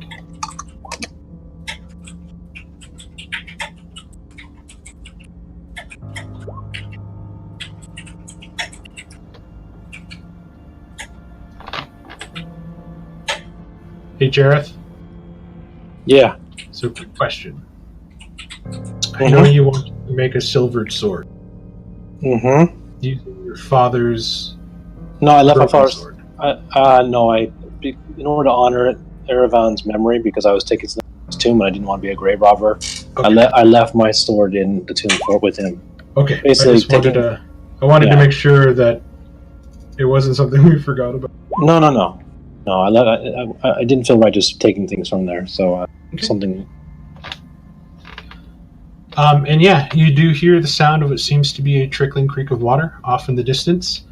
I mean, for the most part, all of you kind of made it out okay. It's just right now that Jareth has the dried blood like coming out of his ears, his nose, his mouth, near the corner of his eyes, on his face. Kind of like looking like fruit leather. Just gross. And you see where it's actually stained through his chainmail onto the under doublet that he's wearing underneath. Just because it's gonna look weird once we're on the streets, if he looks all bloodied, I'm gonna take my cloak and put it over him. Okay. We're near a river. I can clean off there at least a little better with the rivers. She said there was a river nearby. Any of you wizards have a handy spell for situations? Prestidigitation? I can make it rain, guys, if you want. I don't have anything like that, but I do have. I mean, I could use like cloth from my med kit to kind of clean him up, and some water from my water skin. I mean, that'll work. You guys can do it quietly, so you don't have to go off and make this as quick as you can. With the cloak kind of thrown over the doublet to cover the worst of the blood. I mean, you are just carrying now just your armor with like a cloak over it. But for the most part, everybody besides Callus, who's got some.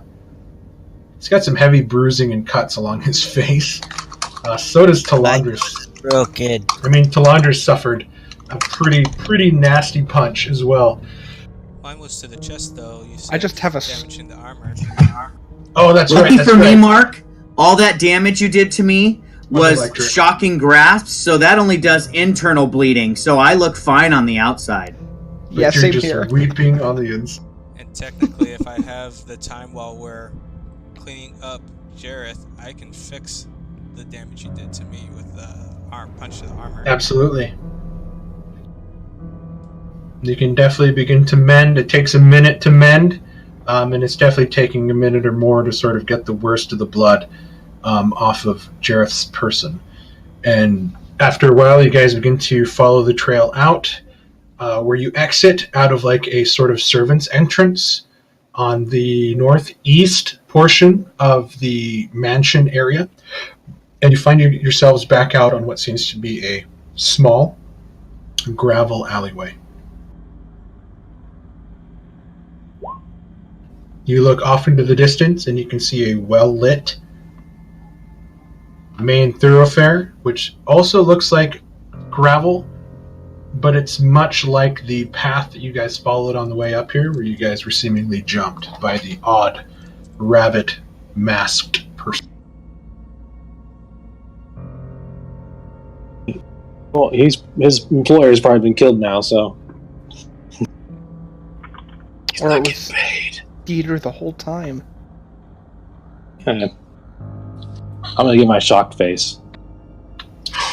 Pikachu meme.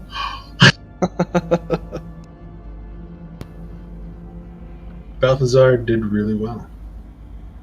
However, he forgot to go back to the desk and roll an investigation check. I know we hurried out real quick, and I didn't feel it was my place to be like, "No, lady, I want to search more." I mean, she left. I did say that she left the room, told you to stay, and you guys were waiting for like a hot minute, which gave enough time for Oriana to look through the coin pouch. So I was hoping you'd be like, "All right, I'm going to go check this really quick," and then we're going to wait. But it's all good. I still have the papers from the alchemist table that we can search through. You do. You grabbed a bunch of papers off of there. You guys make it out to the main road. You look to the right as you sort of enter out, and you can see the main gate to the mansion itself, where there are people still sort of walking in, as well as carriages sort of being brought out and kind of parked out along the edge of the roadway, with valets kind of walking out and back in towards the front.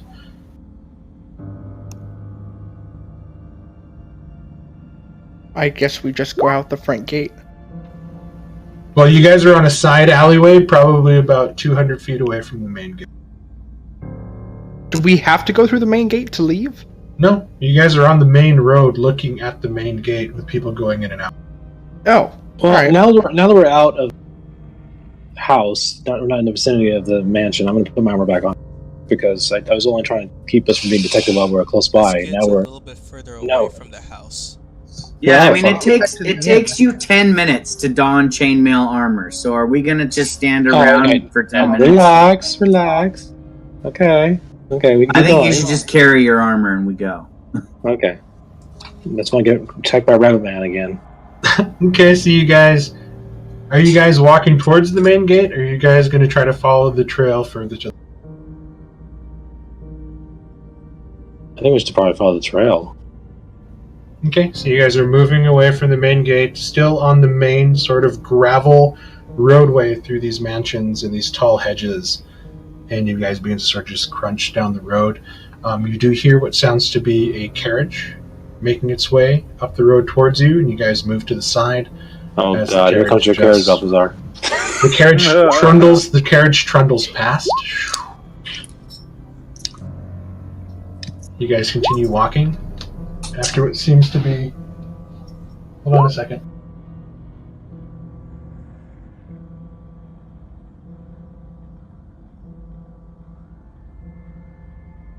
Yeah, Chimmel's not light, yeah. Oh man, that was heavy. Yeah, thanks for the advice, Ken. I think I know what I'm doing now.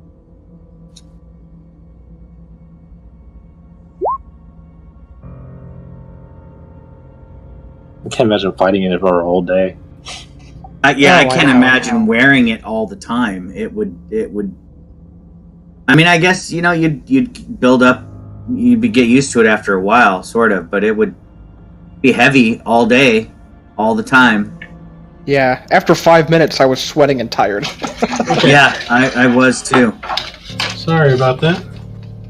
My dog didn't know if I was feeling They too also- well at the moment. They had suits of armor that had these weird groin protection bulges in them. I wonder if I have any pictures of them that I can put in the Facebook chat. It was quite hysterical. Okay, you guys eventually, after what seems to be about 10 or 15 minutes of walking down this main road, find yourselves horseshoeing back to the main cobbled road, out to the now somewhat deserted streets of the, why can't I remember the name of the fucking district? The Lower High Crown District that you guys are walking on. When you guys first came through here before the party, you saw that there were sort of couples and people milling about, going from like restaurant to restaurant, or one of the high-end taverns, other places of business, and now it seems almost deserted as the night has been wearing on. You guys turn and begin to follow the main road out towards the main gate. You exit without any sort of questions by the guards as they sort of look to you and kind of continue forward, as they're really not expecting anybody to cause trouble from the inside, you know what I mean? And they're more than happy to let you leave. And it takes you guys about 45 minutes to kind of wind your way back down. In the Copperkeep district, you turn and you make it back to the Crossed Candles. Woohoo! I could use a rest and a prayer. Balthazar, give me a wisdom saving throw. Never out of the woods. Really wish I knew what these dummies were. Thank you.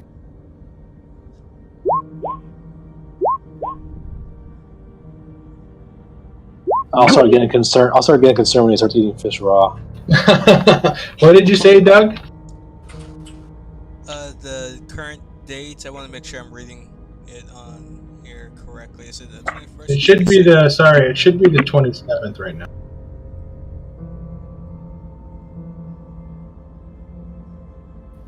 If I haven't updated it, I'm sorry, but it should be the 27th. The night of the 27th.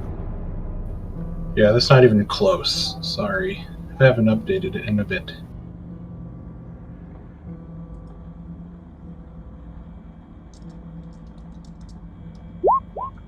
No, that's right.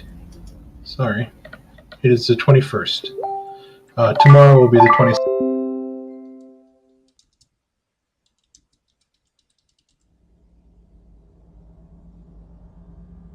I'm hoping we get a long rest.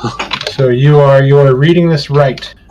As you guys are approaching the Crossed Candles, getting ready to go inside, you guys hear the clopping of hooves, the rolling of carriage wheels, as a familiar black carriage pulled by two large horses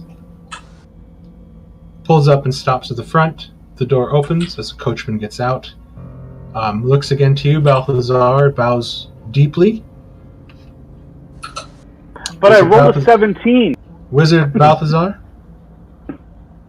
Yes, I sir. would like to again extend my most humblest invitation at the behest of my mistress. And he stays bowed. And is the whole party around? It is. Yes, and we're all weary and exhausted. He stands up, and it is with pleasure that I say that she has granted an extension of this invitation to your bodyguard. And he sort of acknowledges. Well. Oh, God. Would it be possible that we... He turns and he beckons. He turns and he beckons towards the very opulent, beautiful coach door that is open. And he just sort of has his head.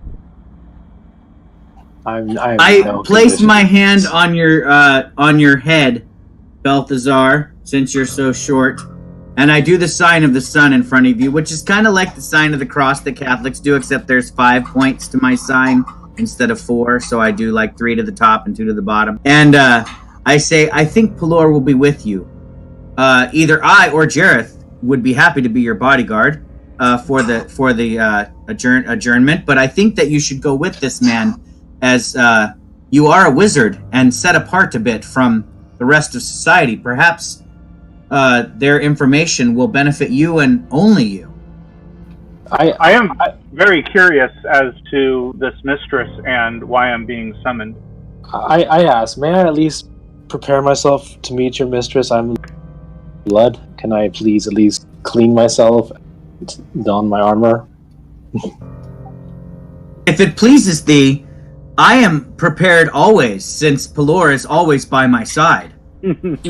I apologize, Cleric Half-Elven, he says as he looks to you, Toril. But again, this most honorable invitation extends to the Wizard Balthazar and, now, his bodyguard. That was me last time, unfortunately. I asked again. Jareth has been named the bodyguard in advance. As Okay, Jareth proclaimed himself the bodyguard. I will bow and say my humblest apologies. But Pelor is with you always, both. And I will take a step back. Please. May I prepare myself? Do not sully your noble self by merely apologizing to me, who's only a much humble servant. May I at least prepare myself to meet this lady of yours? I'm not really presentable in my current condition. We have water and cloth available within the carriage, as well as food and drink, if you so wish. Anything that can be done within, if you please. Okay, can I at least... Okay. Can I at least put my armor on? So I mean, probably a proper bodyguard. As you wish. Okay, put my armor on while he waits for me patiently, and then I'll, if he wants to go back. Yeah, let's go. Just like the waiting music. Jareth's putting all of his stuff as everybody's just kind of. Do we at least get a kind of short rest in all this time? Also, you guys are just walking, so you guys can definitely have a short rest. I want to heal myself. Because it took you guys nearly an hour to get back. So I can use hit dice. Yeah, for sure. Yeah. Eventually, Jareth gets his armor on, and again he beckons for both to sort of get up within. You climb in, and it is incredible. The black sort of lacquer on the outside of the coach belies the actual luxury and price of what you're seeing inside. You're seeing very large velvet drapes that have been pulled back along the windows. The seating is very plush leather. It smells almost brand new. Everything smells oiled. The wood inside is like rosewood, leading into what seems to be solid gold trim with indoor sort of lantern holders to sort of illuminate the inside. You look, and it's kind of like a medieval limo. Like, there is a table that does have like fruits and meats and breads, sweets. You see wine, you see a small cask of ale, you see fresh water. As you get in, he climbs inside and he bows again to everybody on the outside. Real quick, as we got in, while people, the carriage was visible, I want to do a divine ping just to make sure I'm not getting any carriage or undead or anything.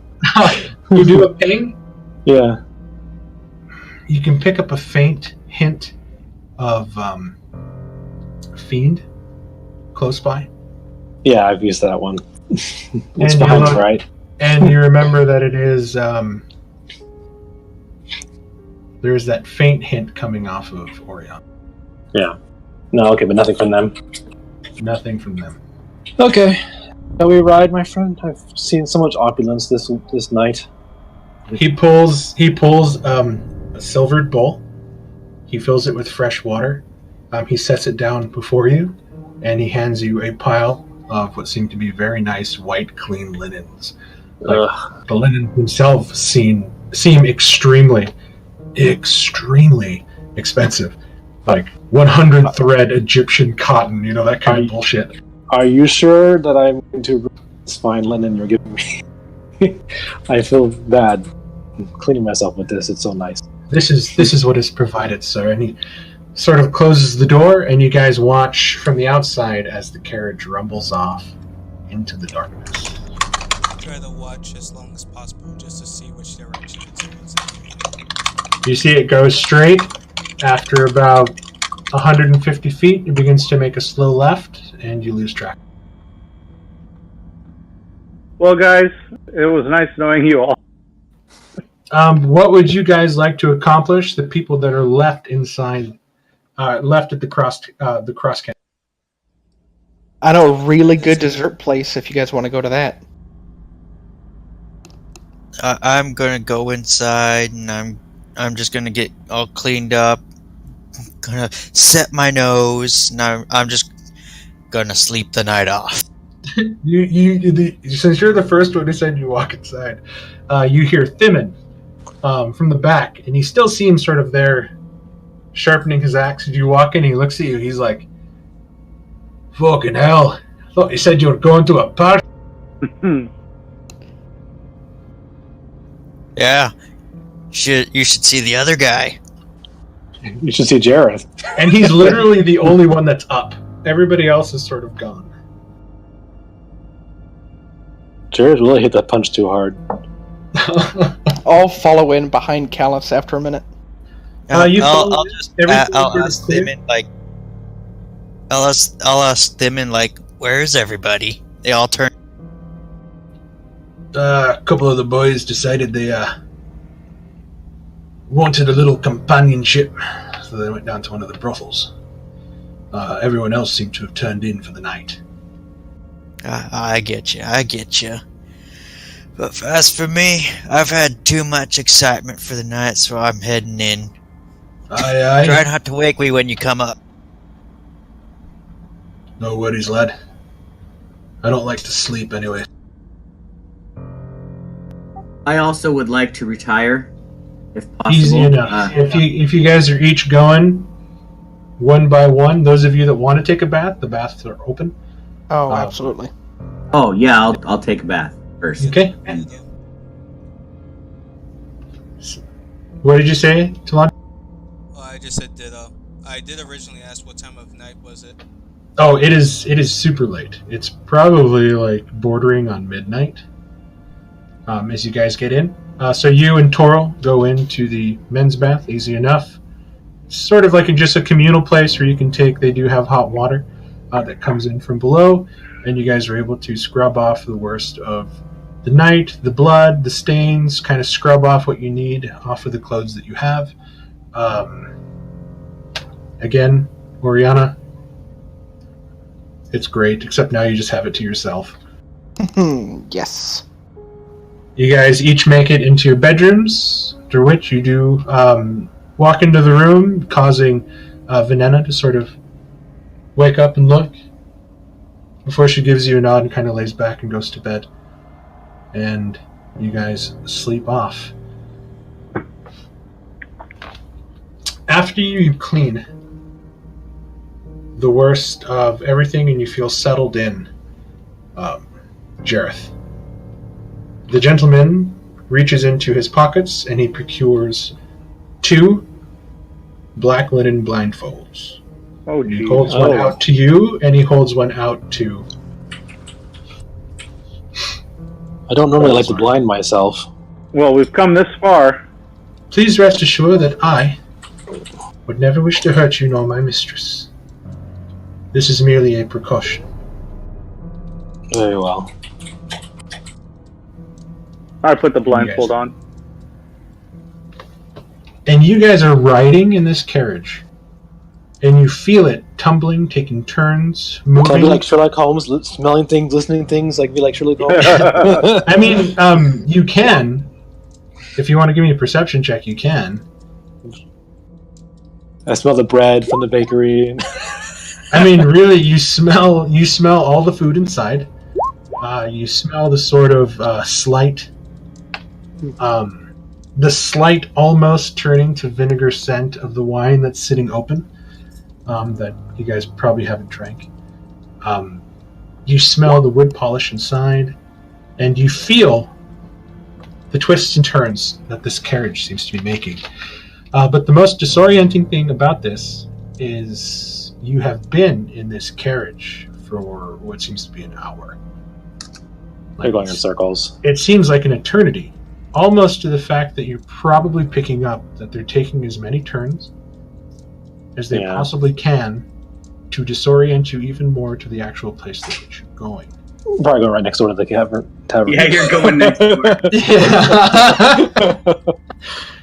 After a while, the horses do stop. Please keep your blindfolds on, as we will lead you inside. Yes, please. I don't want to fall on my face in front of this lady. The door opens, and you feel the very dainty, thin hand and soft skin of this coachman. Like, he doesn't look like he's seen a lot of hard work, almost maybe like you would, maybe the hands of like a butler or like a concierge. And he sort of reaches to both of you, and he kind of guides you down both steps to where you feel another set of hands. 2 now on each side of you, one with your hand and one on your elbow, as they sort of guide you. And then they begin to tell you we have steps approaching, and you climb 1, 2, 3, and you count out about 25 steps until you stop. And you hear what sounds to be a large wooden door creak open slowly. You begin to step in, and the temperature immediately changes.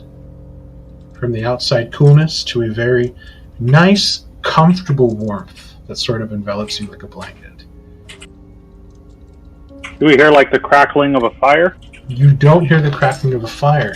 However, you can hear the slapping of your bare feet, and you feel what seems to be cold marble under your feet. Jareth, you hear the clacking of your boots. As you guys slowly make your way in, you stop, Jareth. Balthazar, you continue forward. And then they stop you within. Jareth, you still feel the warmth of the inside, but there's not much else going on as the blindfold is still around your face. Both of you begin to hear a door closing. Jareth, you hear the door close in front of you. Balthazar, you feel the door close, or you hear the door close from behind you until it shuts. So essentially we've been separated into 2 rooms. Yes. Okay. Please do not fear, bodyguard. He is in very capable hands. May I take the blindfold off? I would ask you to keep it on. For safety. I'll keep it on. I'm gonna keep listening as much as I can. Okay. Balthazar, you are led further into this room as what seems to be the plucking of a lute, softly in the distance. The smell of incense, of a kind that you've not really smelt before, and it's very strong and pungent, kisses your nose, your senses. It is not unpleasant at all. Inside this room, you can feel the crackling of a hearth fire. After about 10 or 20 so feet, you are stopped and you feel something being pushed against the back of your legs as they lean you down, sitting in a very nice, comfortable chair. Okay, I take a seat.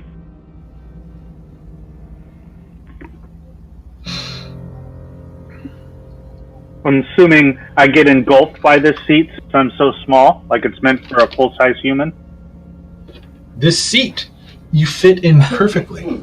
Oh, jeez. And you sit there just for a bit. Time kind of passes as you just kind of sit there gripping the side of the chair, blind, smelling the strong scent of incense. And just the anxiety just kind of begins to build in your chest a little bit. Like, what the fuck is going on?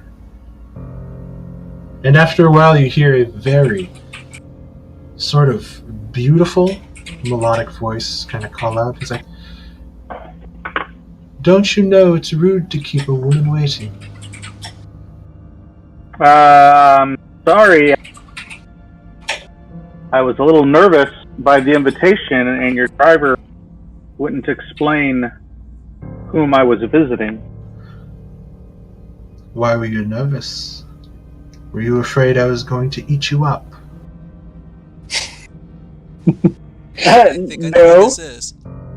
No.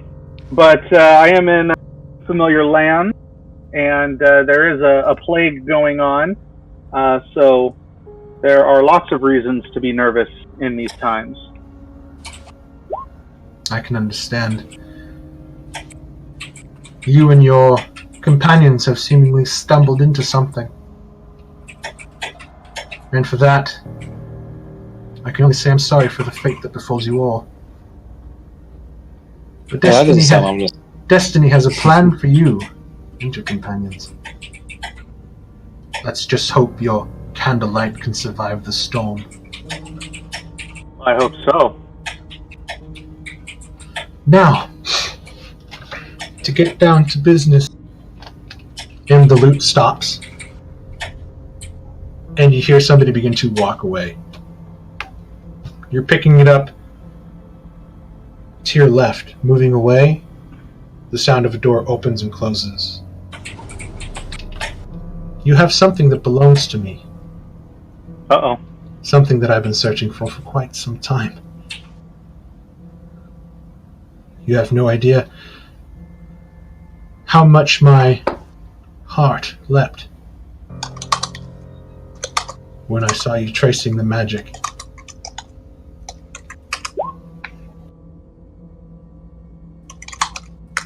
What exactly do you think I have of yours?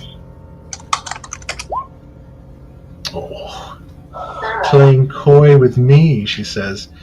And you can hear the sound of wood creaking as you get the idea that she's maybe leaning to either lean forward or stand up, but then you hear the soft padding of feet slowly making its way towards you.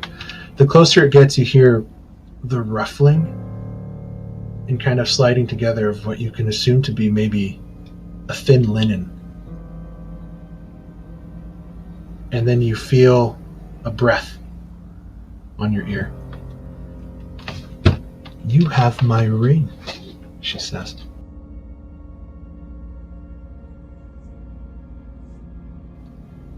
Is it possible to take off this blindfold to see you?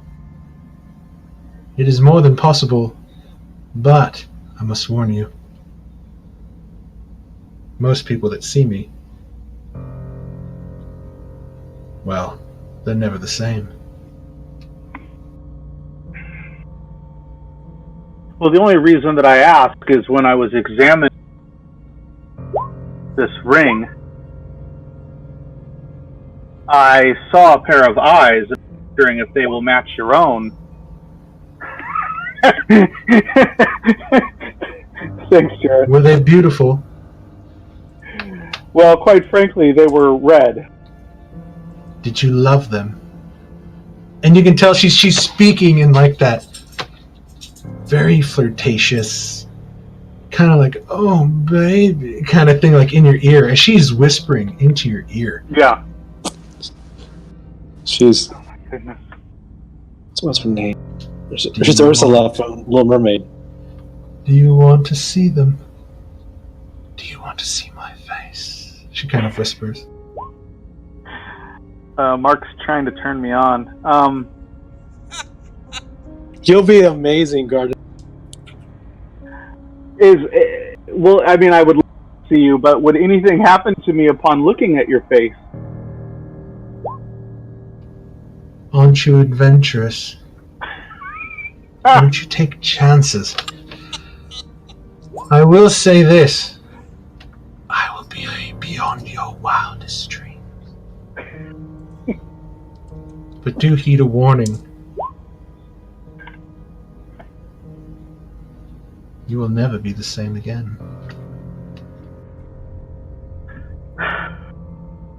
Well, back to this ring. Oh, that's funny. I've inspected a couple of rings. Why is this particular ring so important to you? Because it's my wedding ring. So you're married? I was. You see, that ring was supposed to be a bond. One of love and partnership. In the land where I came from, most marriages were arranged, and I was to wed the greatest warrior the world has ever known. Over time, I grew to love him more, but I could tell he was growing more distant. He was too honorable of a man, you see. He did not wish to sully my reputation by merely casting me aside. And I learned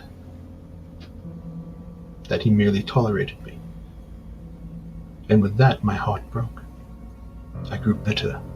I grew angry. But whenever I see this ring, it reminds me of a life before all the pain. Of a short, minute period when I actually felt happiness. Then it was stolen from me, and I have hunted for it ever since.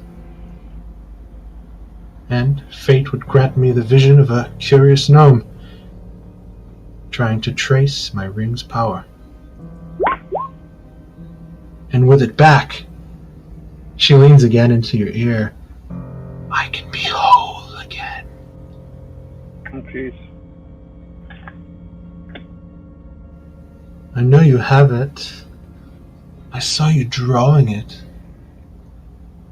I saw you looking at it like you wanted it. I couldn't trace any of its magic. It was much older, much darker than I could tell. It is very old. I am very old.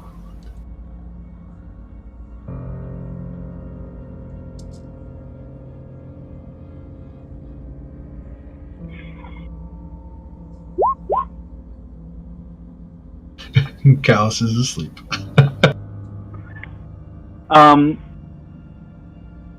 And you have yet to tell me your name. Is there a reason you hide your identity from me?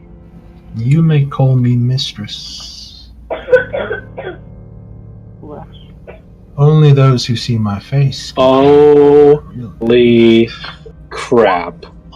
The necklace was not what they were looking for. It was the ring. And this is the mistress. Have fun, dude.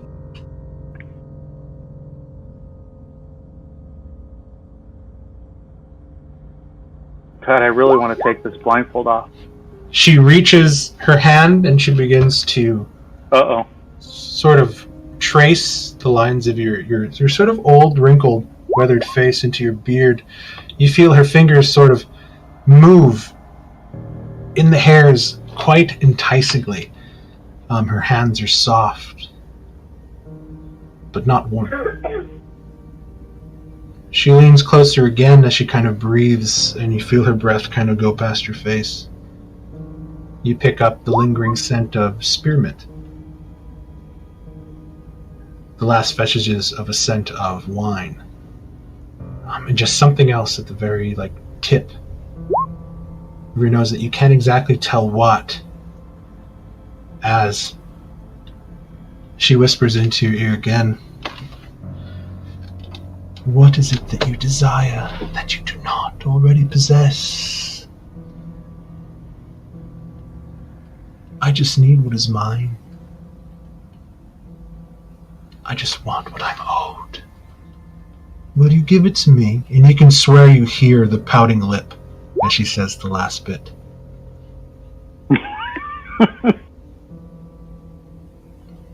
Well, what I desire... Be my hero.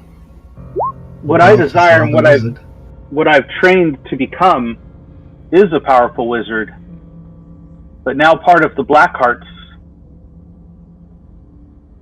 We desire an end to this curse, this plague. The one afflicting the lower hearts? Yes. Well, I watched you as you killed him. The cause? But you have stumbled into something much bigger than that which you just ended. The plague itself can be cured by what your lady friend grabbed off the table.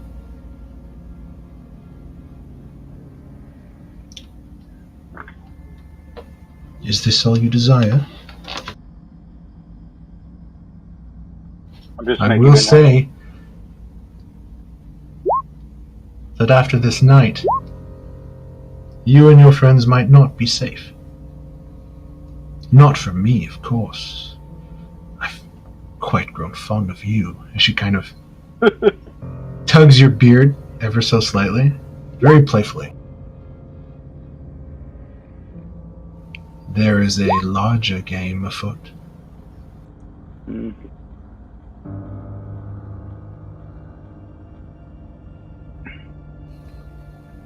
But that is a beautiful book you carry.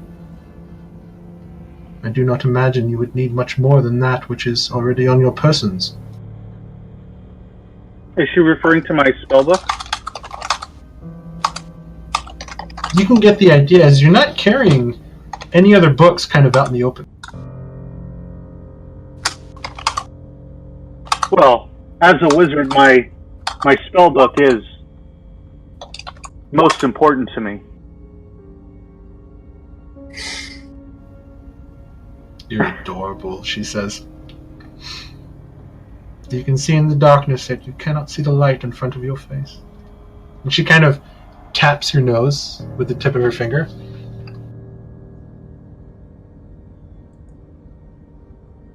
If I were to give you the ring, would an ally of such, would you call me friend? As such.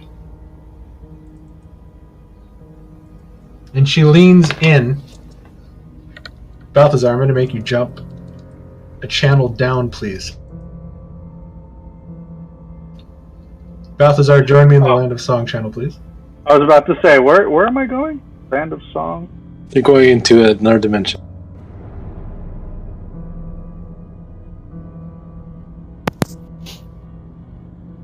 I want to know what they're saying.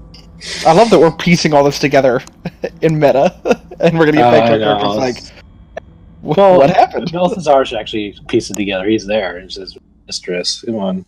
Yeah. Oh man, the plot thickens.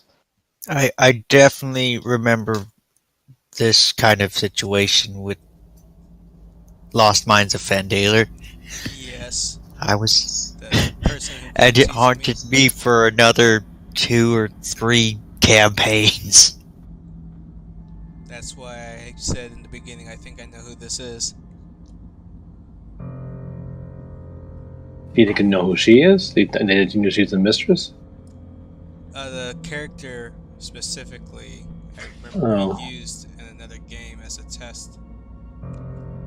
And since I spoke to her quite often, and she teased, and then she teased Bree, Kin's character.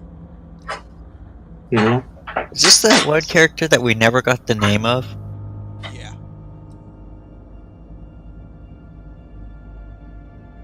She just kept showing up, and it's like, what's your name? And she just like smiles and leaves.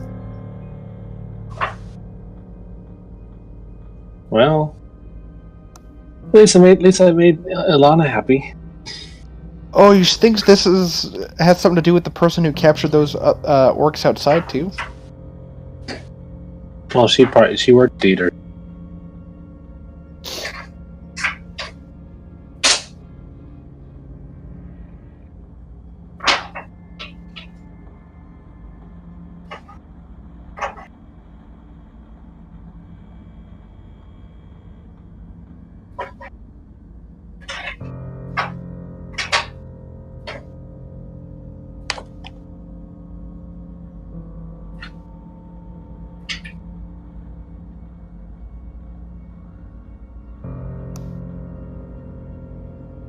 So, like, is Balthazar gonna be like a withered, dry husk now?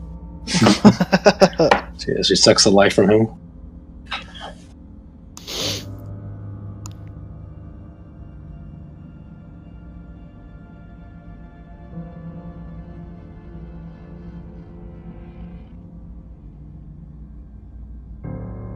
still want to know what the heck what the whole door opening up for me was about.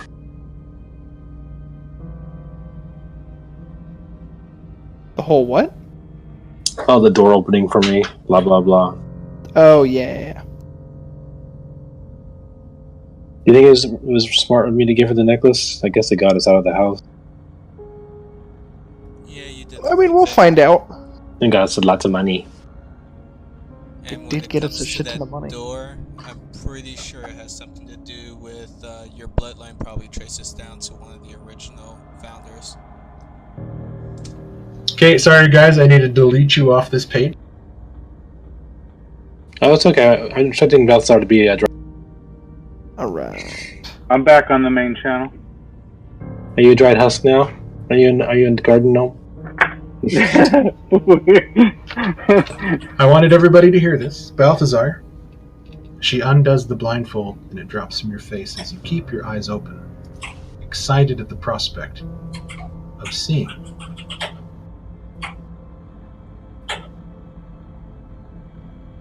I gotta find it. Am I gonna turn to stone now too? You're just gonna get stabbed by all of our No, bodyguards. I told him I'm deliberately listening to make sure no one else comes in the just stand there Balthazar, chilling. this is what you see.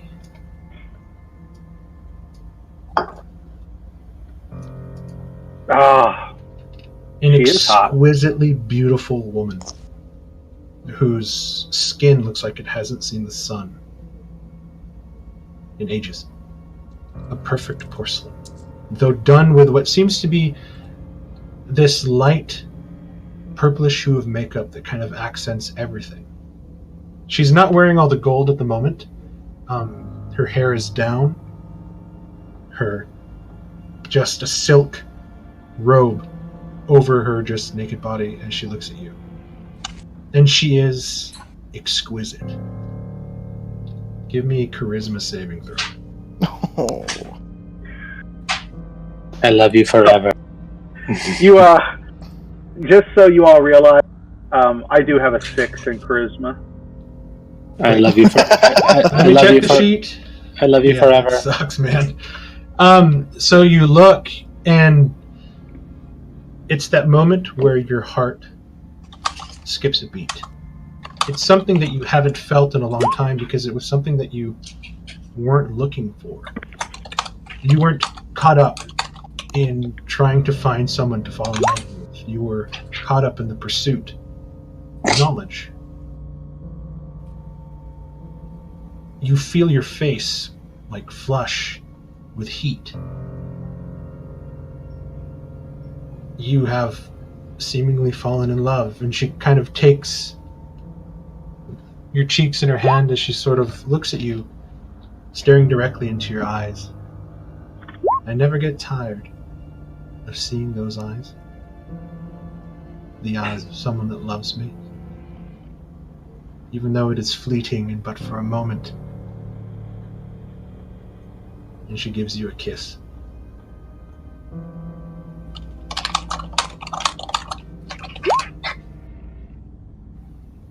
I will send you your gift, Wizard Balthazar, in exchange for returning what was mine.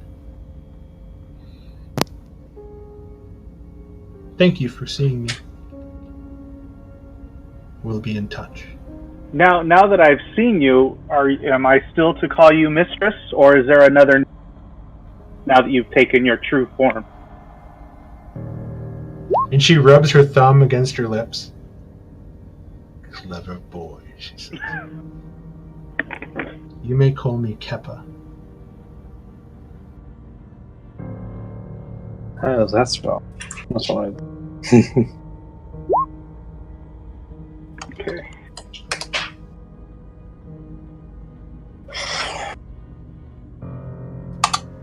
She picks the blindfold back up, puts it across your face. There is an immediate sense of your heart aching. Because I don't see her? Because you don't see her. Okay. There is this terrible longing in your body, in your soul, to lay eyes again on this woman who is seemingly, I mean, she looks no older than what you could imagine like an 18 or 19-year-old girl. You hear her begin to walk away, the scent of her perfume going with her, as two hands on each side begin to lift you, and you stand up as if in a daze, and they begin to lead you out. After what seems like an eternity, Jareth, the door in front of you opens. The heat somewhat intensifies a bit, as it seems to have grown colder in the hallway, the longer the door is shut. And you hear footsteps walking close. Is my friend okay? You hear Jareth call out to you, pretty much, Balthazar. Yes, I'm more than okay. I feel enlightened. Really? How do you guys pick up on all the shit that I do? You're killing me here. Ken. Sorry, I use the name because of a loss of mind. Yes, I figured that's where you were going with that. I know a little bit about Buddhism. I'm thinking about becoming one, actually. And sadly, the only people that have seen her beautiful face is Balthazar and the stranger. Oh, because they weren't on the map. I deleted them off of the map specifically. Oh, I got it. You guys begin to be led out, still blindfolded, walking down the 25 or so stairs on the outside. The cool, crisp air of the early morning hits you as you get led back into the carriage. And again, what seems to be an almost grueling hour-long ride through the city, taking massive twists and turns. You arrive back, stopping at the cross candles. Blindfolds removed as you sort of blink the vision and see the inside illuminated by lanterns, soft glowing lanterns inside. The coachman opens the door, stands outside, bows deeply, extending his arm out towards the door of the tavern that you guys are directly looking at, and you sort of stumble out, trying to get your legs back about you, as it's been a very long day. A couple of fights, you're a little sore still. Balthazar, you were just smitten. Just like, it feels like your girlfriend in first grade is moving away to another town. You are miserable.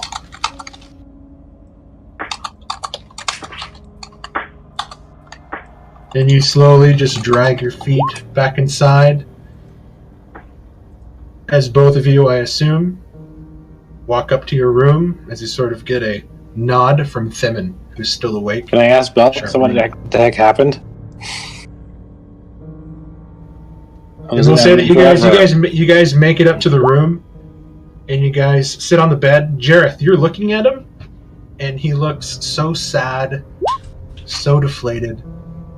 He is a puppy whose owner just went to work, and he's sitting in front of the door.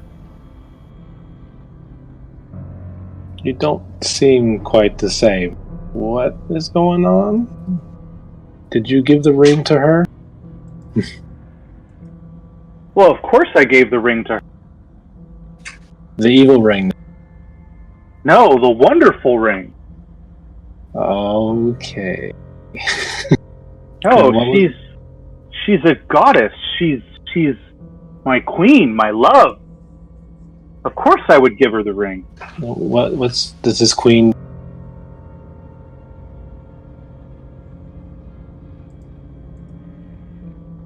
Did you break off there, Chris? I didn't know that the question kind of tapered off. Does this queen, this goddess, have a name? Well, yes. You can call her the mistress. Can I do an intelligence check based off that? What would you like to try to discern? Back Jurgen's letter. No, I don't metagame, because we read that letter multiple times. I don't want metagame. So you're trying to piece this together? Where do I hear I mistress? mean, you know that you've heard mistress. Yeah. And you know where you've read it. Yeah. Because I know this because you got very guarded and curious when the coach driver first came and said, "Oh, and he did mistress. Yeah, my mistress wishes the pleasure of your company." And you're like, "Whoa, mistress? I don't think so." So you definitely have heard it. Okay, so I can. So it's not metagame for me to actually be suspicious about. And I'm just out of character. I'm only referring her to the mistress. I'm almost keeping her real name Keppa as kind of a moment between her and I. You know, that I'm not going to share that name. It's only for me.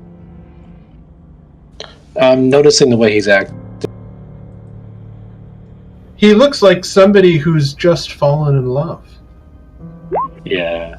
I'm gonna talk to the party without him in the morning. I need to sleep. And then pray to the Silver Lady heavily. So I'm going to dream about my dear mistress. Yeah, you are. No, we don't need to hear about it. You pray, Jareth, and as soon as your head hits the feather pillow on your straw mattress, you zonk out and have the deepest, dreamless sleep you've ever had. Balthazar, your dreams are dirty, crazy. You use your own imagination. Oh, don't tell that to David. Oh my God. They had to clean the sheets in the morning. Give me I need a Constitution check from you, dude. Okay. See how well he can hold it in. Poor room service. It takes me about 30 seconds. You actually wake up and you feel more tired than rested. Oh, exhaustion. He was humping his pillow all night. Give yourself 1 point of exhaustion. I'm glad the feeling of like your heartache and longing has sort of dissipated. You feel like you've come back to your senses a bit, although the image of the extravagantly beautiful woman that you met, the conversation, the smell of her skin is somewhat still vivid. The taste of her lips. Everything is vivid in your imagination. But the feeling is not there. You don't have this sort of deep, longing desire. Unless you want it to be. I need you to roll a d20. Me? Okay. Jeez, the hits just keep on coming with you. Non-stop, bro. Okay, here we go. D20. 17. You look in the mirror, and your age has reversed 17 years. Oh, jeez. You look younger. Your skin. She screws you younger, man. Wow, that's nice. She's returning youthful vitality to the old gnome. I'm glad I didn't kiss her. I'd be like 1 year old. Jareth, do you hear this? Jareth, do you hear this? You hear this? What the fuck? And you wake up and you look, and there's a somewhat younger looking deep gnome with a shorter beard that still has somewhat color in it. Looking at you. Who the heck are you? Where's Balthazar? Yeah, I'm now 94. Yeah. And like the beard's a little shorter, there's somewhat less of the pronounced wrinkles. He looks younger, a little bit more revitalized. I feel younger. I don't even want to know what you did last night now. So that's permanent. I can put that on my character sheet that I'm 94, right? You're now 94 years old. Okay. Woo, I'm under 100, baby. Man, if she kissed me, I'd be like freaking 1 year old now. You find Jarvis a baby in the bed. Oh, I'd want to stick the little baby Jareth in my backpack and carry him around. Somebody help us! He'll retrain me in the ways of Pelora. He had a really bad wet dream. Wow. I've always wanted a little baby I can raise as a servant of Pelor. Give me 1 second. That's a little handy benefit. She made you younger. I need to find her in the real world. I want to be 17 years younger.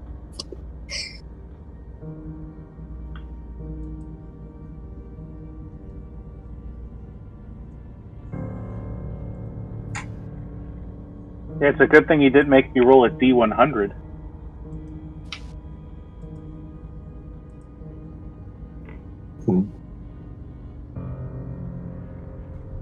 Yeah, I wake up to like a teenage. No. Eventually, you guys all make it downstairs to where breakfast is being served. Not sure how to roleplay like being Paladin of Devotion, but I'll just say I had a very revelatory dream. I mean, you're you always were a Paladin of Devotion.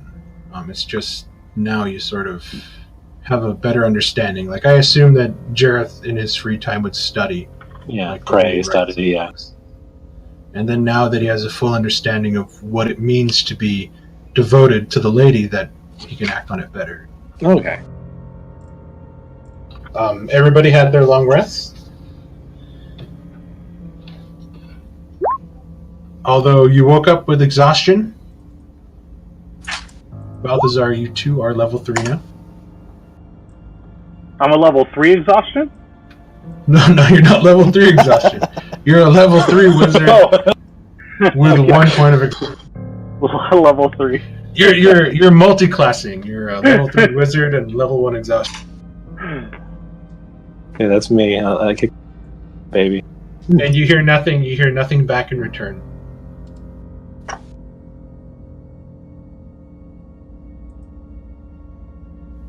You guys wake up and you see that the older curmudgeon-y Balthazar has a little bit more spring in his step this morning, although his large black bags under the eyes, sort of tired look kind of belays that, but he seems to have a bit of spring. He seems revitalized, even though he looks incredibly tired, which is a strange combination that you guys are seeing before you.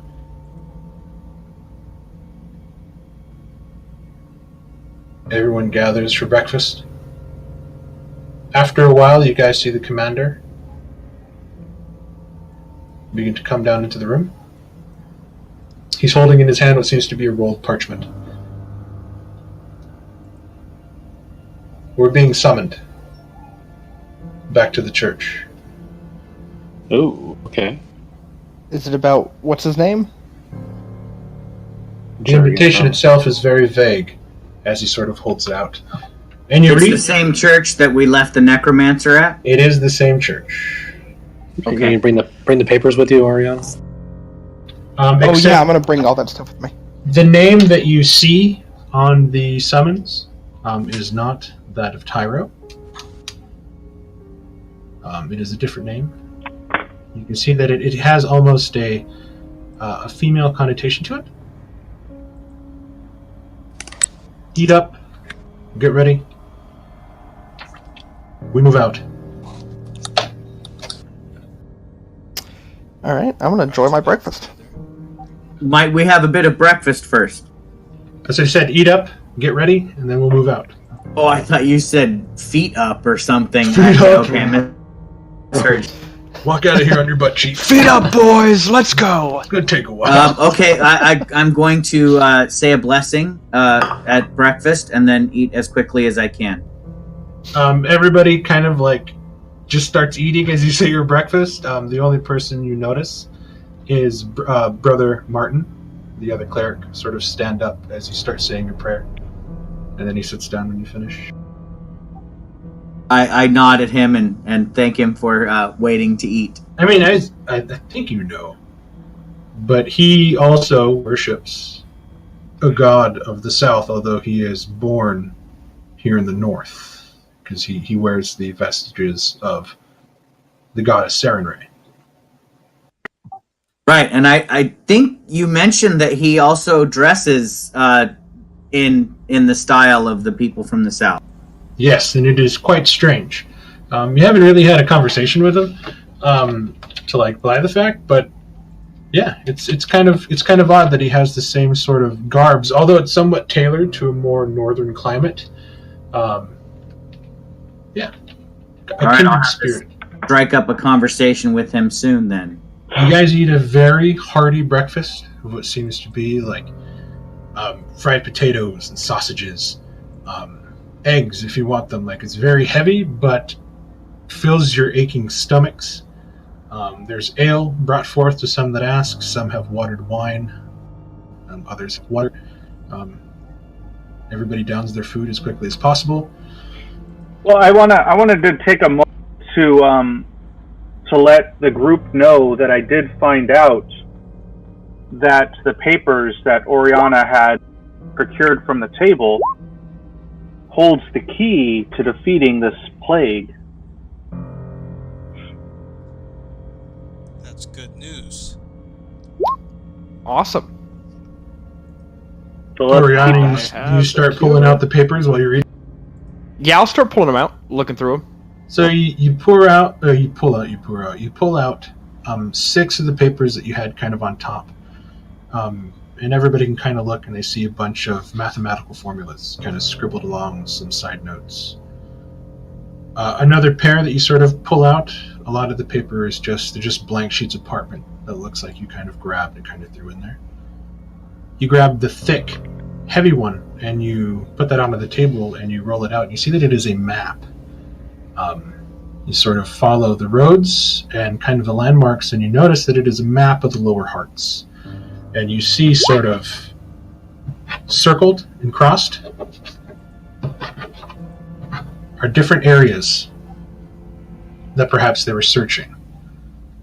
You notice that there's one central one that hasn't been crossed out, which looks like it was the sewer section that perhaps you guys were in. You pull out the last piece of paper, and it is another sort of alchemical formula. I'm guessing this is it? What languages can you speak? I will post that to you right now.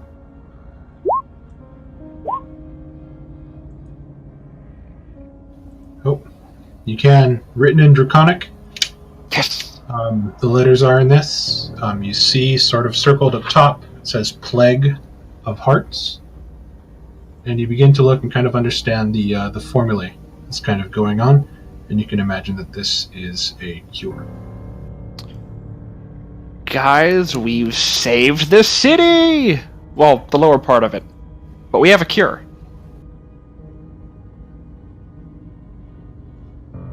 Excellent. Then at least the visit yesterday was worth it. Though I have my suspicions. You guys get up, move outside. Wagons are brought forth from the back. You guys pile in, and you guys begin to make your way across the city, back up through the lower High Crown area. You see that once you get to the lower High Crown area, there are more guards stationed at the gate. There's quite a hubbub going on. You notice that there are sort of people looking like more or less down the roads to the residential roads to the mansions that kind of go up as you make your way past. You guys begin to pick up rumors, sayings about how someone was killed at a party last night. It is turning into quite the scandal. Eventually, you make it to the upper High Crown area, the place you couldn't go before. The commander hands the knights outside the summons. Get it back. The doors are opened. Before you stands an incredibly large cathedral-like structure made of amber, marble, and what seems like gold. The soft rays of sunlight breaking through the clouds, the rains had seemingly stopped, shine and break off of this, just glittering with light and beauty You guys begin to make your way towards the Grand Solarium, the Church of Illumination, and that's where we're going to pick up next time. Oh man. Okay. I hope you enjoyed the night. It was fun. In my We just mind, straight up myrtleized a dude in his own house. in my mind, I was really hoping that somehow Oriana would have ended up with the ring, because that would have been fun. No. Because he wanted to talk dirty to you instead. I would have Come talked on. dirty. I would have talked dirty to any of you guys. That's just my amazing. Well, I'm glad I didn't get to be 2 years. And I have no shame in my game, guys. No shame. I don't want to be too. I don't want. So that's good. I love how as soon as I started talking in the pouty girly voice, I know who that is. I know. It's just the way you did it back then. It's kind of hard to forget that character.